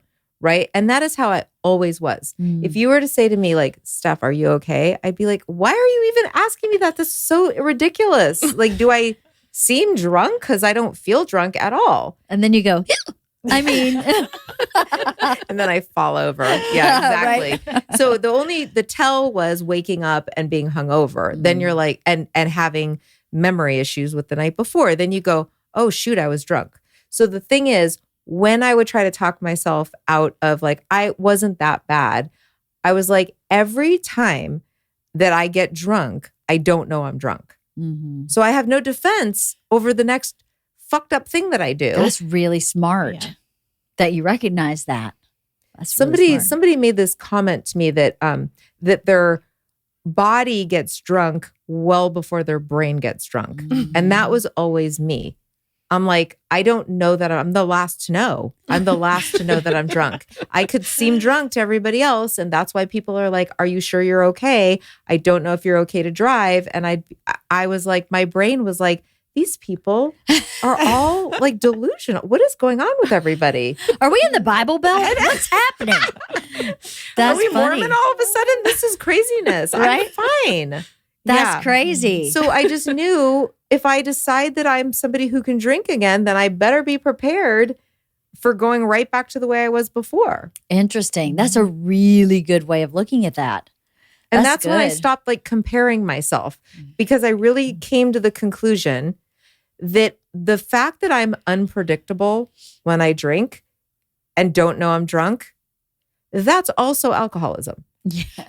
Right. You know what I mean? It doesn't have to be this thing that we all know somebody, like I said before, that we go like, well, that person has a drinking problem. Right. And not everybody that's suffering on the inside or, unpredictable fits into that thing that we all think is alcoholism. And that's why I wrote the book, was to show people like, you could be suffering with this and also be unpredictable, and it can be causing problems in relationships and causing you to not live your best life. Right. And causing you to not deal with some of the demons in your past because you're doing this thing that is keeping you afloat. Right.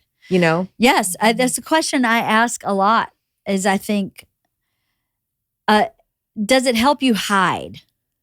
Right? Does it help you hide? If it's helping you hide, then that's something you should look at. I know a lot of people talk to me about Bert being an alcoholic, and I don't think he's actually an alcoholic because he doesn't hide much, and he can stop drinking anytime. His personality doesn't change so much when he's drinking. He never drives drunk. Never. He will, as soon as he starts drinking first drink, he's like, I will not be driving the rest of the day. There's a lot of little things that in the way that he drinks where I go, I think this is really about partying. Like I read Matthew Perry's book. Have you read his book? I haven't read it. Oh, it was hard. It was really hard to read, but I'm really glad I read it. He did a movie with Bruce Willis, and he said something about Bruce Willis in that movie that I think might be more my husband than anything. He said, I figured out that Bruce Willis just likes to party, but when it's time to work, it's work. He's working. He works out, takes care of his health, shows up on time. He does all of his work. He handles everything. And then he's going to go party, but at any given time, he just stops partying. So it's really about the fun, not about the substance. He never seemed attached to the substance per se. And I look at Bert, I've asked people, like, professional people, do you think my husband's an alcoholic? Should I be like and every one of them has said, no, I actually think he just is extreme in everything he does and has a really good time. But no, I don't think so. So I think it's kind of up to him. It is up to him. If he decided one day, like, you know what, alcohol's not serving me anymore and I don't care. I'm saying then he would say like, hey, I think this is an issue for me. Yeah. Or if it's interfering with his parenting or if he's making bad decisions or any of those things, then I think you're going to reevaluate. Totally. Right. Totally. Anyway, what do you guys want to say about the book? I've talked the whole time. Taking over book club. What do you guys want to say about this book? I guess the thing I would say that I feel is a little bit weird is that it's actually very funny. I mean, it's clear you're a comedian. Like, I know I shouldn't be saying that about a book about recovering from alcoholism, but you write it so well. It's really engaging and it's fun to read. Well, which is weird to say, but that's how I pitched it. I was like, I've read so many books about people quitting drinking that are sad and that are extreme or, very serious. And I was like, but I want to take the approach to this like I take to everything. Like, and also the humor comes at my expense. It's, Yes, true. It's funny how much denial I was in. I think it's funny. I think it's funny to look back and tell those stories of like, so that people can clearly be like, this girl's out of her mind with like the excuses that I made for like, I mean, my favorite chapter is when I took the Are You an Alcoholic 20 questions quiz, because it's just funny to read it back. It was funny to write it out because that's really how my brain worked.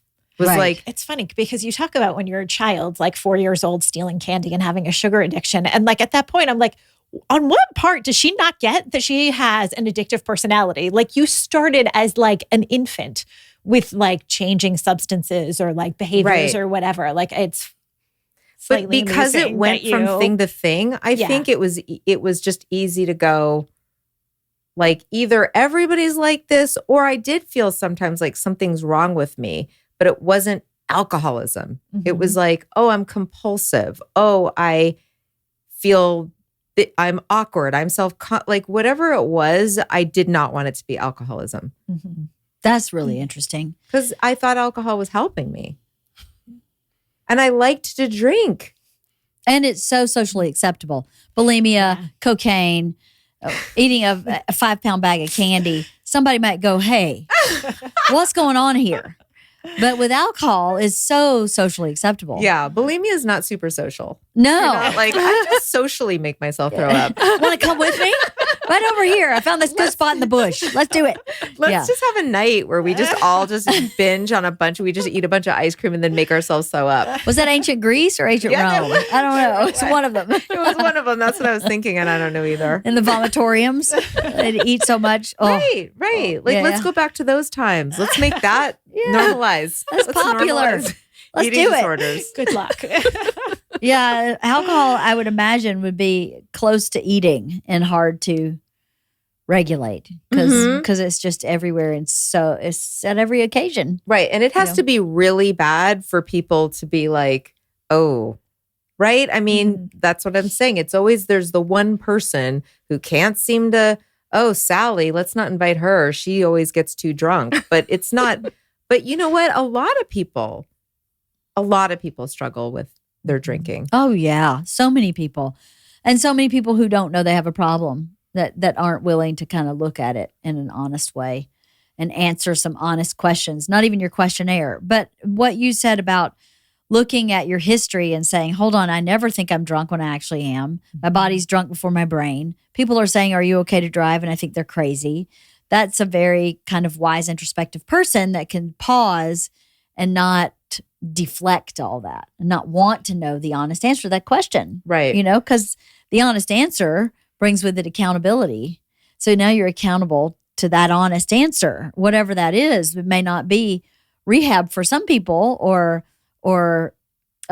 recovery for some people. It may be something else. It may be I need to get in therapy and figure this out. Right. And there's no shame in your game if you're like, totally. I just want to maybe look at this or try to cut down and deal with it a little bit. Like I was not writing the book to shine the light on anybody's to go like, you all need to quit drinking. No, like, now that I have. No, that's clear. You're all alcoholic. Right. No, it's clear in your book. You're talking about your personal experience. And the thing about healthy mindset, in my opinion, is that you run your own race, right?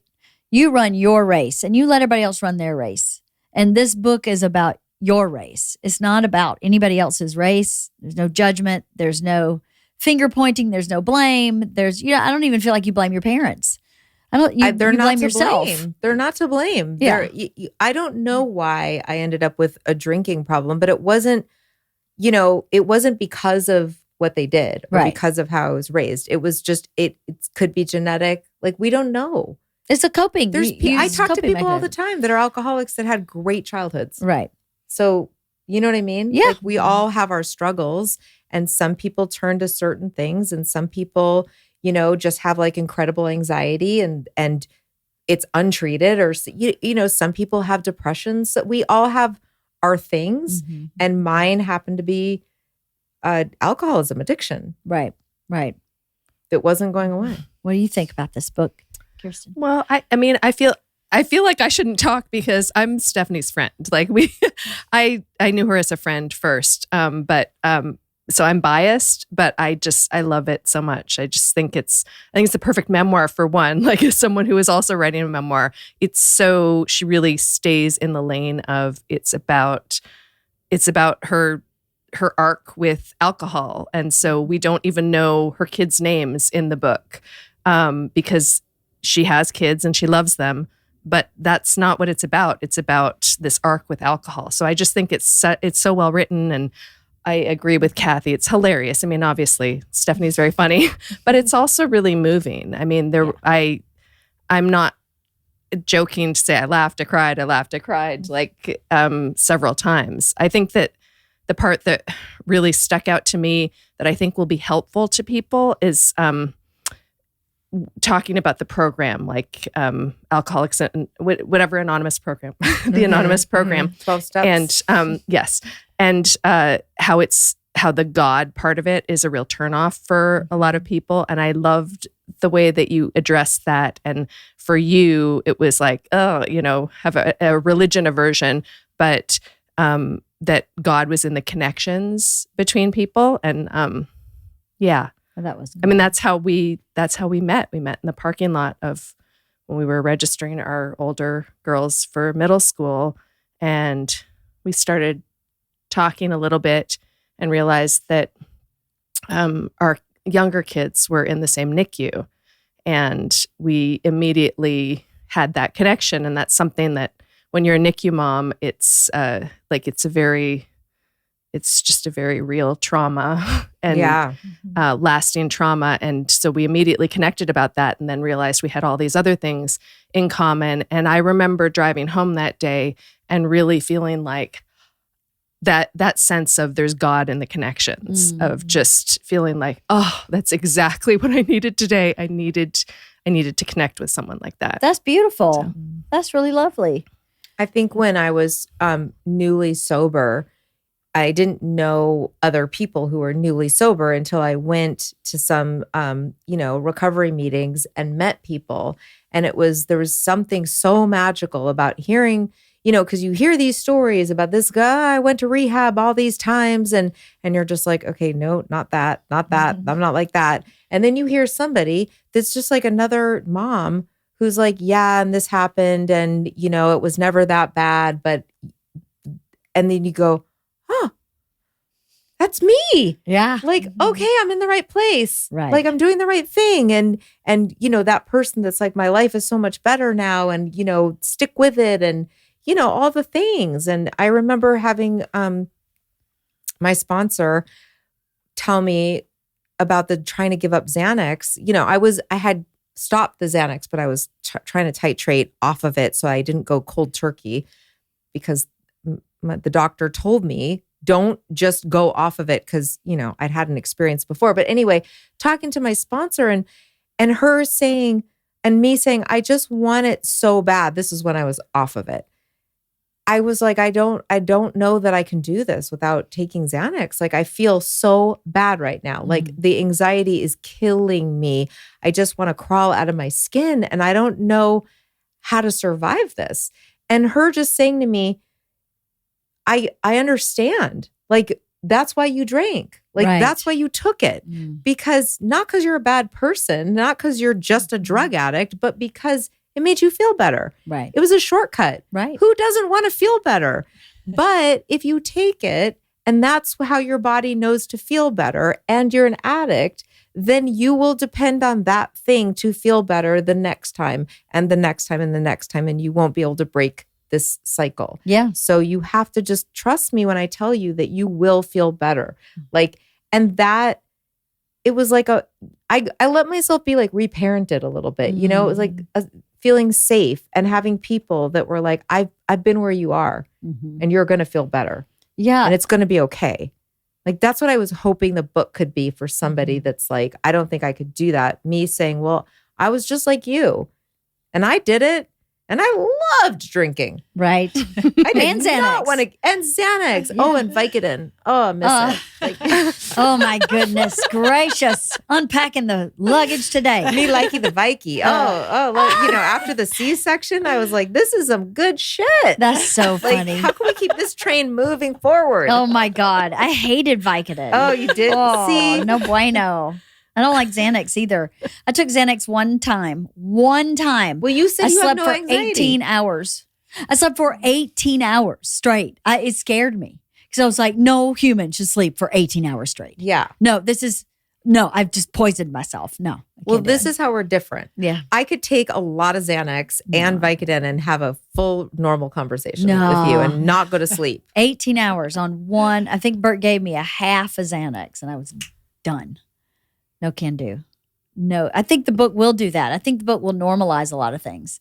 And, I think people are so scared to make that choice to choose to go find a support group, or not even just with alcoholism, with grief, with abuse, with domestic abuse, because, someone really wise said to me once, if you start walking that path, it's really hard to get off of it. So once you start walking it, you better mean to stay on it, or don't ever even start, because you're just going to be beating yourself up if you start the path and you just don't. But that keeps people from trying, and I feel like we have to make sure that people understand, like, it's okay to investigate your drinking. It doesn't have to be like, oh, I guess I'm an alcoholic and now I can never drink again, because that's really scary. That's right. And then you feel like you've backed yourself into a corner. And I think that keeps people, I think if you're wondering if you drink too much, it's worth investigating. It's worth reading this book. Yeah, I mean. You have to read Drunkish and see, interesting. I do a lot of these things too. Yeah, or maybe you just like reading about people that are not like you, like me. Maybe you're like, I don't have a problem with that, but I like reading stories about people who are different. Well, I guarantee you this. Every person listening knows someone who is struggling with a substance of some kind. Every single person knows someone, has someone in their family, is married to someone, has someone in the neighborhood. We have a friend in the neighborhood that for years we've been concerned about. And, you can get something out of this book. Everybody can. I loved it so much. I didn't want to put it down. I actually stopped myself from reading it because I was enjoying it. And I was like, I'm going to wait and finish it right before we talk to her because I don't want to be done. And then, although I could have read it twice, I didn't really put that together. But I really enjoyed it. Thank you. I was kind of scared because the last book you guys read, you didn't love as much. But hey, but the author wasn't there. So no. I was like, I hope they don't feel like they have to tell me it was good if they have notes. No, but the thing about that is, the good about that is, then we're honest. Yeah. Right. We don't just candy no. Particularly Cathy. Listen, when Cathy doesn't like something, what are you doing? She will let everyone know. I just had a couple questions. Oh, you I just have a couple questions. Okay. I know fucking Cathy's not going to ask him. Yeah, Cathy, stop interrupting on this podcast. All right. Determined that you are an alcoholic. I listened to the whole thing. I heard my defense. I almost came in and applauded. Hey, okay, and you don't have to answer them. These are like questions I'm listening to. Okay. How many milligrams of Xanax were you taking? Oh, good question. I'm kind of a Xanax lightweight, but I was taking a milligram in the morning and a milligram at night. Okay, giving you a heads up, you're like middleweight. That's 1 milligram is a lot. But she was drinking. I know, No. I listened to the whole podcast. And I was drinking. Yeah. No, I listened to the whole podcast. I love that you have your hood on. It's because I'm bald. The time you were I want to know just a little. Can you give me a prelude to the time you drank and drove with your kids? Like, where were you? What party were you at? Was it a casual party? Oh, but this is all in the book also. I know. Like But it was a gathering of some moms and some like regular people at someone's house who regularly had a bunch of fun people over on Friday nights. Okay. And welcomed moms and had like a nanny there. It was like a dream party. It was like good music, good drinks, like somebody watching the kids. Yeah. Okay. Second question. Yeah. Third question.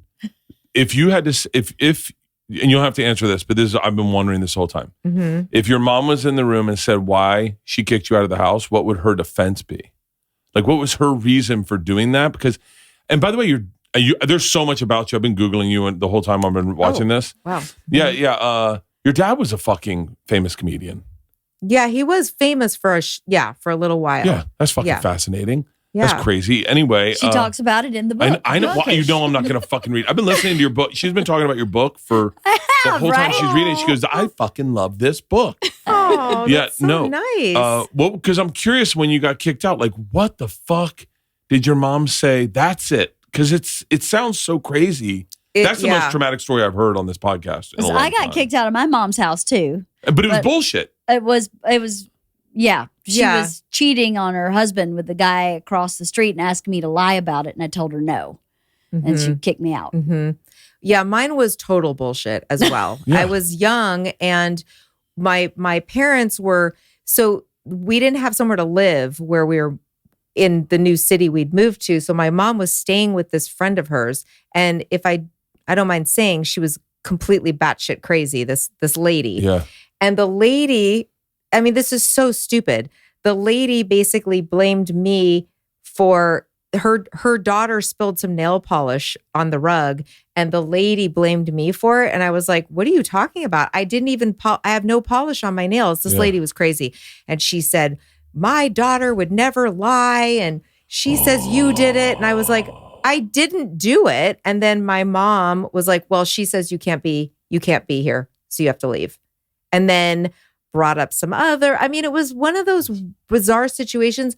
Later, my mom said, because of course this came up many, many, many times. It came up in therapy. It came up with, I would constantly sort of have I still want to talk about this thing. And my mom eventually was like, well, I was just very stressed out. It was a really hard time for me. I was having a hard time in my marriage, and I probably took it out on you. But it's a fucking aggressive way to take it out on a child. I just need you to hear from a person listening downstairs. That's the most egregious thing I've heard of a parent do. To send your kid to a fucking runaway shelter was horrific. And I, as a listener, forgive all your little outside activities, cocaine, bulimia, because you hear that and you go, you kind of fucking won the game that you got in control of it. Like, of course you were going to have that shit happen to you. How many brothers did your dad have with your mom? How many children? My biological father had only me with my mother, but he was married 4 times. He has 5 kids. 5 kids. Yeah. Yeah. Okay. I don't need to know about them. Yeah. I know I have one more Someone question. did some homework. No, this is a good podcast. This is a good podcast. This is a good episode. I think you should learned be a on lot. Bert's podcast. I know, right? No, I don't hang out with sober people. I've done everything. I know the people we know in common. The biggest question I think everyone's wondering downstairs, what the fuck happened to Kirsten's thumb? Come on. It's so distracting. Did you lose your thumb? I went to Thanks urgent for care coming last in, night. by the way. I'm a big Thanks, babe. fan. That was a great podcast. Big fan. Don't say that to him. He'll get a big I head. am, though. You're super funny. Hey, talk more about me not having a drinking Okay, good. What Wow. did happen to your thumb? Yeah, tell us. I was washing dishes last night and distractedly, and I was washing the cleaver, and it slipped, and I reflexively grabbed it, and it was, and you know what? We did a CPR and first aid class with the kids, and so I was sort of panicking in the moment because there was a lot of blood. I'm on a blood thinner, so there was a lot of blood, and Vivian's like, well, if it's more than a half an inch and more than a quarter inch deep, and, if it's bleeding for more than 10 minutes, and we were like, oh, it's been bleeding for 20 minutes and it's at least a half an inch long and at least a quarter inch deep. So we went to urgent care. But, Did you get stitches? Glue. They glued it? Yeah, they glued it. Oh. Yeah, they glued my chin. I busted my chin open and they glued it together. They were just like, hold still, boom, and done. How long ago? It was in the pandemic, so Oh. 2001. And you have like a little scar. You see it? Yeah, I have one too. Yeah. I have a little scar under there. So you don't have to get it unglued, right? No. It just, it dissolves? Mm-hmm. Were they like, it's a good thing you came in? Yeah. Okay. It was still bleeding like 50 minutes Like 4 later. days when we were later. still Maybe waiting. my biggest nightmare though is them just going, you came in for this? Like that was, you were going to be fine. I had that worry. I did have You that did? worry. Yeah. Nah, I think you would know. You would I know. always have that with our moms. Don't you have that? Like, I never feel like I'm sick enough to warrant, like, I'm always worried that they're going to be like, you're fine. I don't know. I'm kind of the you're fine one. But I never have a problem when someone calls me and they're panicked. I always feel like Bert's sister has a lot of anxiety, and I spend a lot of time in urgent care with her kids. And my thought is, whatever you need to do to make yourself feel better, right? Well, for other people, but I mean, like, for myself. Oh. I'm always like, I'm sure I'm fine. I'm sure it's not that bad. Please. I'd have a limb hanging off my body. I fell down in the pandemic, busted my face. I lost consciousness while walking and busted my face, had like a slit on the top of my nose. My upper lip was bleeding. My teeth went through this bottom lip. I was bruised everywhere. And I was just like, I'm just going to put a Band-Aid on it. And I went and worked out with my trainer. And I'm working out with my trainer. Relatable. And my friend Sandy was like, you need to go to the hospital. And I'm like, I don't need to. It's fine. What are they going to do? She was like, but you hit your head. And I went, I'm totally fine. I'm fine. As it's bleeding through the bandage over and over, and I just keep replacing the bandage. And finally, someone showed up at my house and was like, get in the car. So she sent a friend to take me to the emergency room because she had her kids. She couldn't take me. And they were like, yeah, you definitely needed stitches for sure. But I would have just probably have a scar like the size of a popsicle stick, because I would never have gone and taken care of it. I broke my foot at my daughter's, this, Kirsten, my older daughter's high school graduation. I tripped on a step and I was wearing like heels, not super high heels, but high enough. And my foot went over to the side and it hurt really bad, but it was embarrassing. So I was like, I got up real fast. I was like, I'm good. I'm fine. And then it was kind of hard to walk, but I was like, I'm good. I let my daughter it was after the graduation, but I was like, no, nobody needs to leave on my account. Like, have fun, like talk to all your friends. I'm like limping around, and I was like, I'm sure it's fine. Because I've never broken anything before. So I was like, I'm sure I'm fine. And then I knew I couldn't drive the car home. So like my daughter drove home. We had 2 cars there. Anyway, I was like, I'm fine. My husband was like, should we take you to urgent care? I was like, no, that's ridiculous. But then I woke up the next morning and I like legit couldn't walk. Like I went to go step out of bed and I was like, oh my God, I can't walk. But then the whole time I still felt like a baby. I was like, I'm sure it's not broken. I'm sure they're going to be like, you're fine. It's a sprain or whatever. And I felt the whole time like I'm being such a baby. I got to the first urgent care and they were like, oh, our x-ray machine is out. I was like, I just need an x-ray. They're like, and I had to have them wheelchair me out to the car because I couldn't walk. And the whole time I'm telling you, I was like, this is ridiculous. I'm sure I'm fine. And then we went to another urgent care and they x-rayed it and they're like, oh no, this is a full fracture. Wow. Like you can't walk.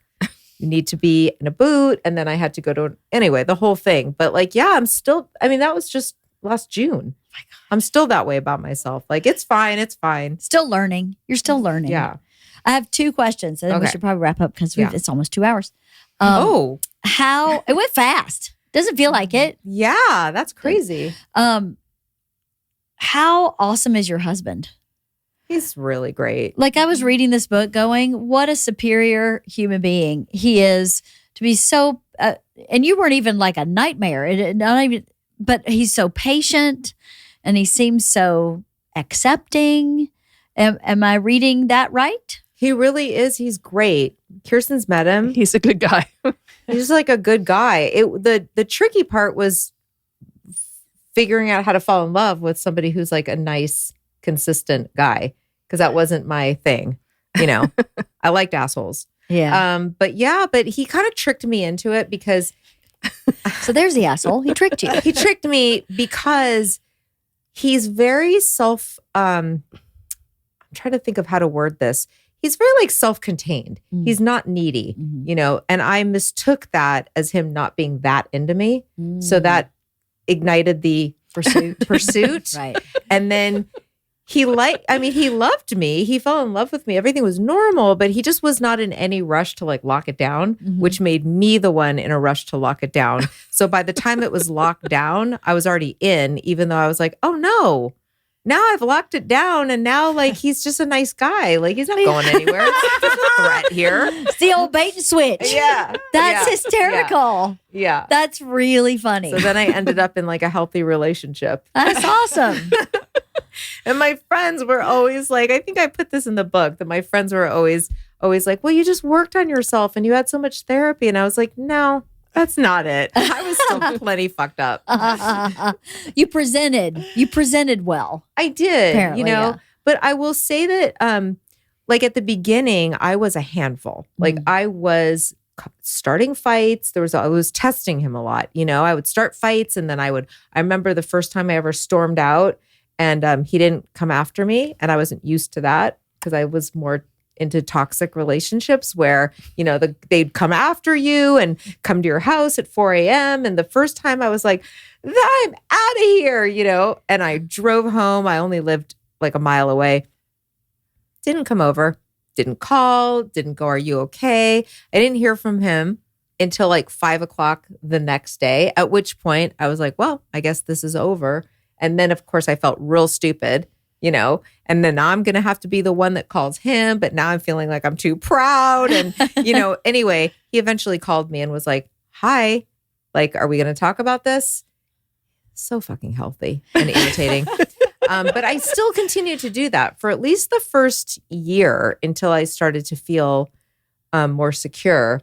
But one thing that he said to me was that he said, when you're mad at me, if you're going to be mad at me, which you are, you need to tell me why. You need to, because I was very much the like, no, I'm fine. I'm fine. What are you talking about? I'm not mad. I don't know why you think I'm mad. I'm fine.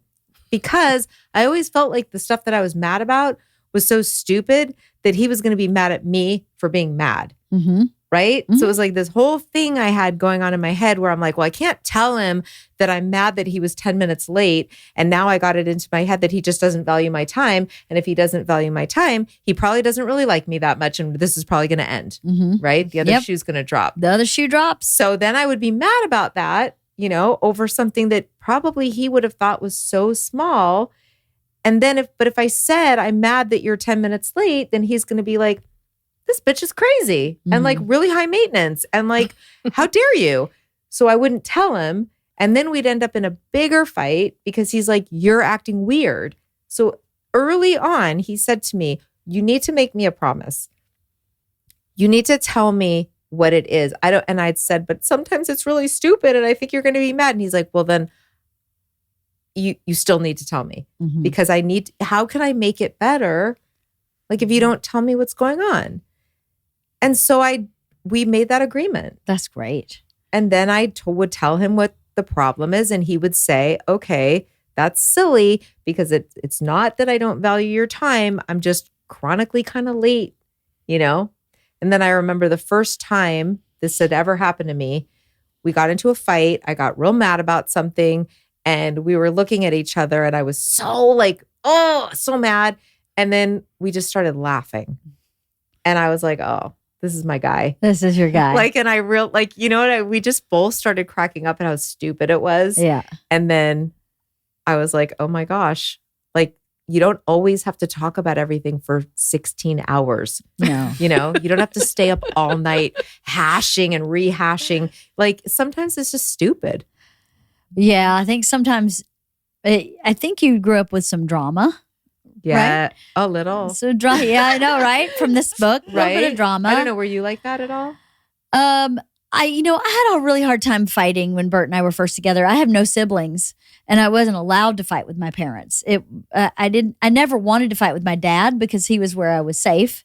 So I would just go along with whatever and never resist anything that I maybe didn't like doing or whatever with my dad.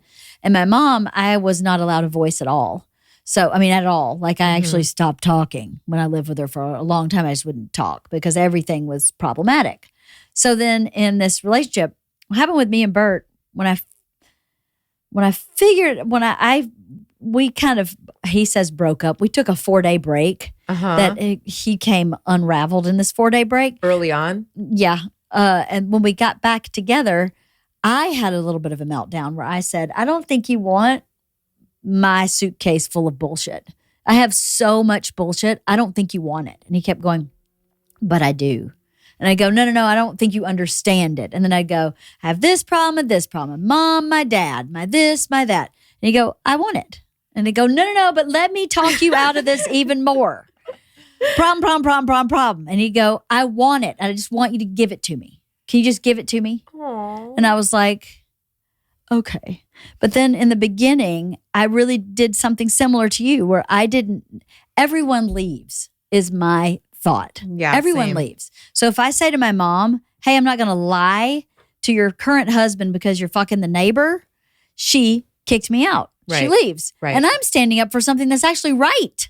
That's right. You're not supposed to be cheating on him and I'm not going to lie. And you still leave. Right. So my fear, I guess my deep fear, was that having an argument meant this was falling apart. So I just wouldn't have the argument. And I'd do the same thing. I'd be so upset. And sometimes I'd be so upset, I couldn't even articulate myself what was going on because I'd had no practice as a child or young adult saying, I'm upset with you because you're 10 minutes late. And the 10 minutes late makes me feel XYZ. Mm-hmm. And I know it's no big deal. I didn't have that kind of skill set, verbal skill set. I just didn't. And he was so patient with me. He was so kind where he would say, let's figure this out. And then sometimes I would start saying things I didn't even mean because I needed to say something. So we would be arguing about this can of water when really what was bothering me was my shoes were too tight. But I'd have to argue about the can of water for 15 minutes to figure out it's actually my shoe. Right. And he was really patient where at some point he would go, I don't think this is about what you're talking about. Is this about your shoe? And then I go, oh my God, it's totally about my shoe. Like, how did you know that was about my shoe? Now, I think our arguing in some ways has deteriorated as we've been together longer. We had I still don't really, I find most arguments not worth my time.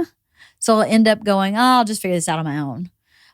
If it's something he's angry at me about, I choose, sometimes I'll dig my heels in and really argue.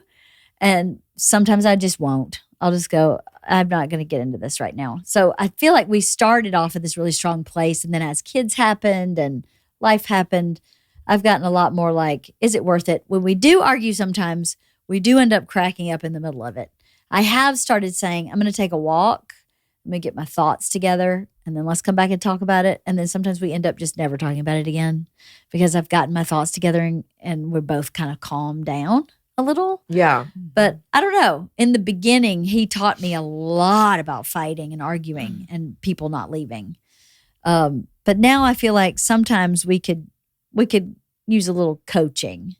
You know, I sometimes feel I don't have a voice again, which is an old thing where he gets very in his feelings and in his anxiety about those feelings, and he can't hear any experience other than his own.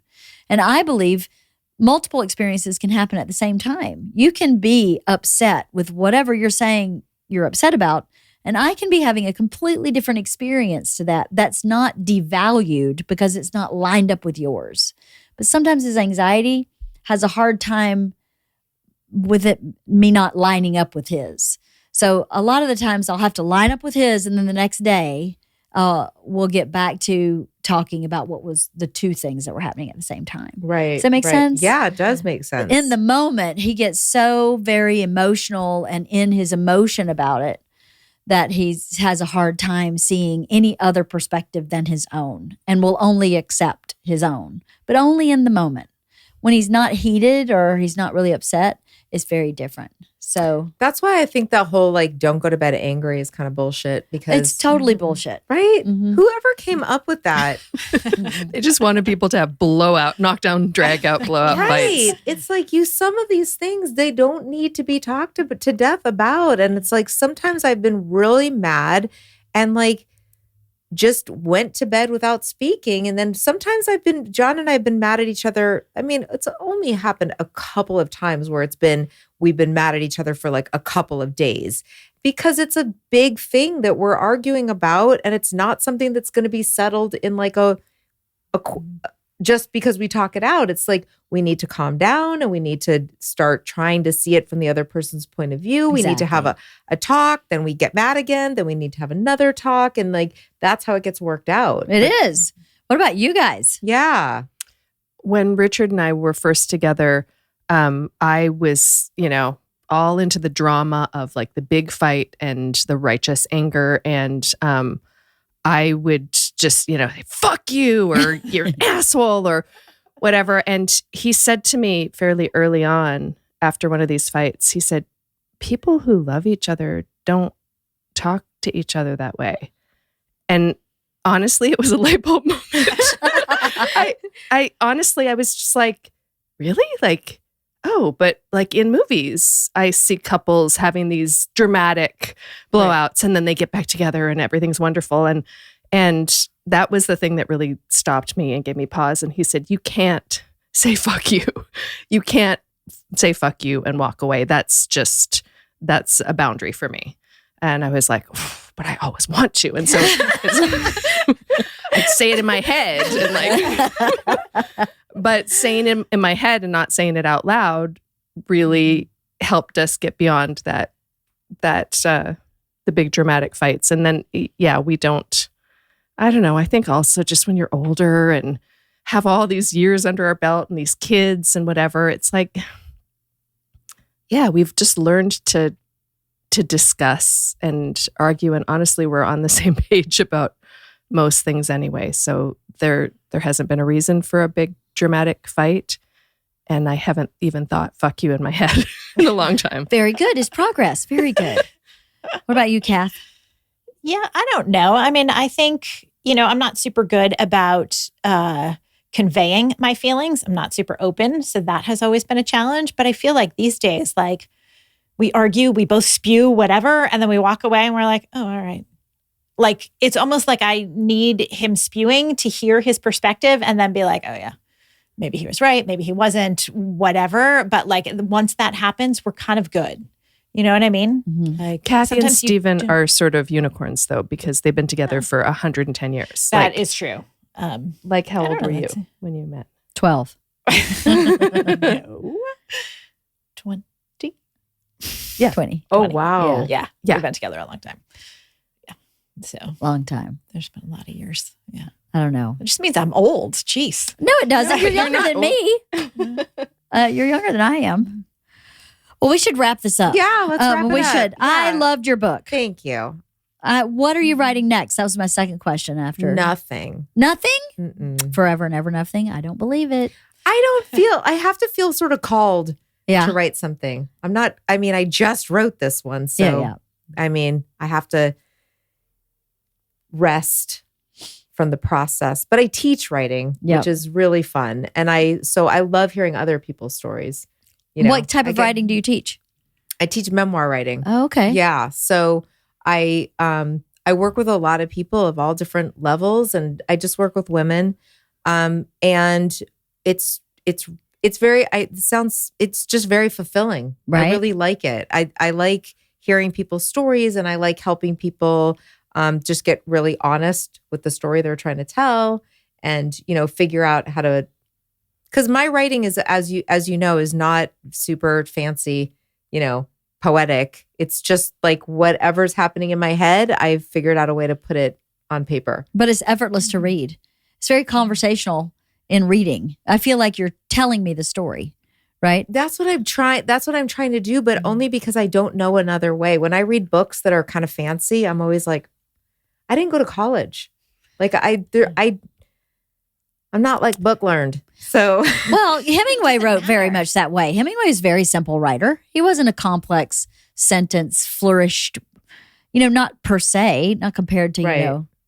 Someone else.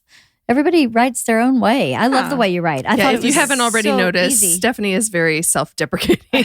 Well, but it's true. Like, and that's the thing that I get that imposter syndrome where I'm like, I can't, like, when I read other people's books and I go, oh, that's really good writing. I don't know how to do that. Like, I know how to do the thing that I know how to do.